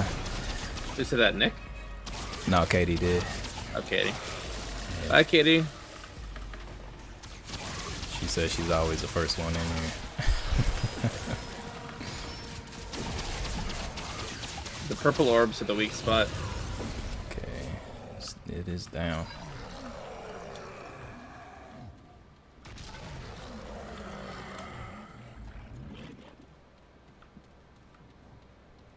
Ori said, y'all take it easy. See y'all on Sunday. See you, Ori. Appreciate you for being here, Ori. Sterling said, see you. Yeah, thank y'all for being here. Hopefully we won't do anything like eventful up until then.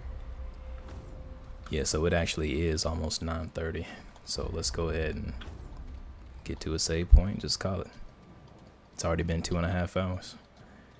You're kidding. Not enough room. Been a lot of action this time. A lot of good chats. Went by real Looks like quick. I'm full up. Great. No bad news.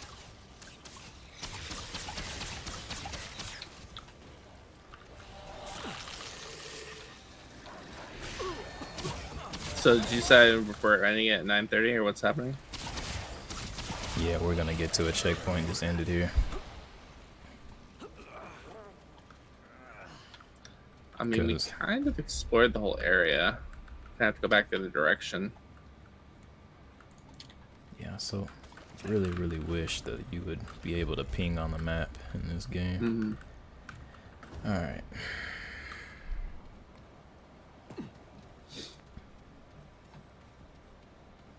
Okay. Because that's telegraphed. What do you mean? Like where you can go without getting poisoned. Oh.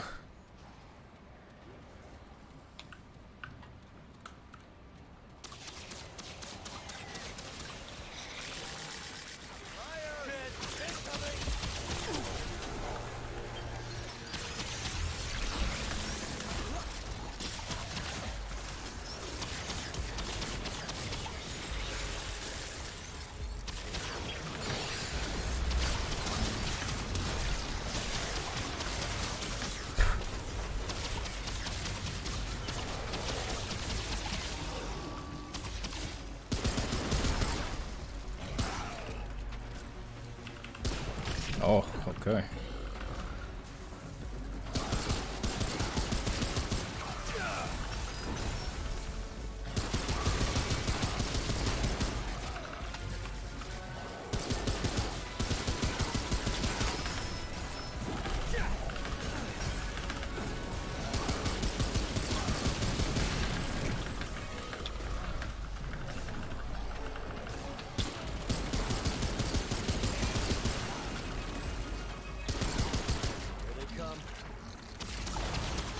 It's all good, Nick. Welcome back. Welcome back. If you I like still how in it's here, attempting to hunt me down. what's that? I like how it's attempting to hunt me down. Hey, Nick, if you back in here, we're about to try to find a checkpoint. Go ahead and find a nice ending spot. Yeah, I and think then I we'll found go something. ahead and pick up where we left off next time. It's a little bit late. It's going to 9:30, and in the East Coast, that's after midnight. So Yikes. we're gonna go ahead and find a spot to chill out at.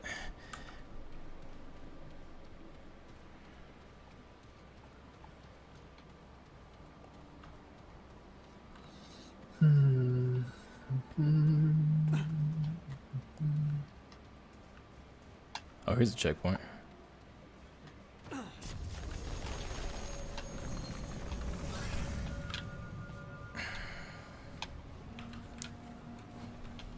Oh. Value ring. Hardcore metal band.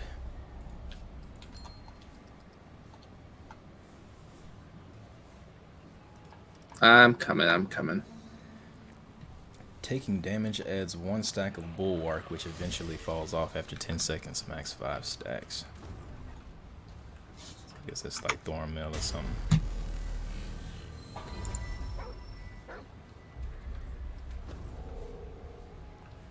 Alright, cool.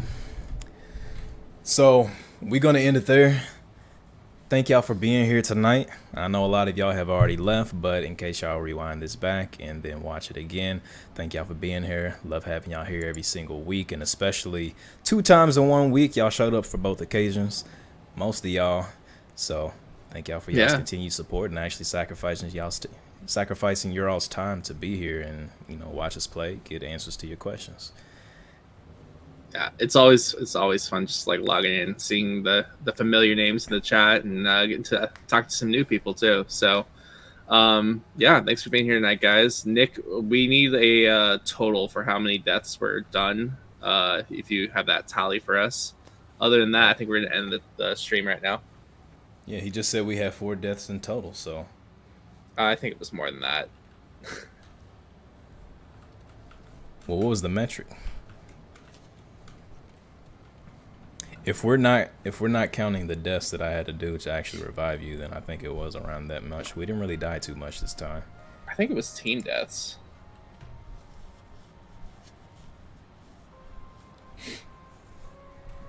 Jay Casio, thank you for being here. You take care too. All right, should we sign off? Oh yeah, I think you missed 1 death, Nick. So about 5. 5 total. So y'all didn't make none of y'all's bets. I think the bet was 6 and 8. Yeah, and we didn't reach either one. So we doing good. But all right, y'all, we about to end it right here. Thank y'all for being here. We'll see y'all next time. I will be posting next time we're gonna stream. So Harrison, thank you for being here. Good to see you in the chat as always. Sterling, thank you for being here. Ori's not in here, but Ori, thank you for being here. Jay Casio, Blurred Static, thank you for joining us this time around. Thank y'all so much for being here. You say Nick also, Katie too. Yeah, Katie as well. Her name was lost in the sauce. I was trying to like quickly read everybody that I could, but yeah, Katie, thank you for being here. Lost in the sauce. From the minute that it started. Mm-hmm. So yeah, we gonna end it. Until next time, y'all. Peace out. We'll see y'all next time. Have a good week. We'll see you soon.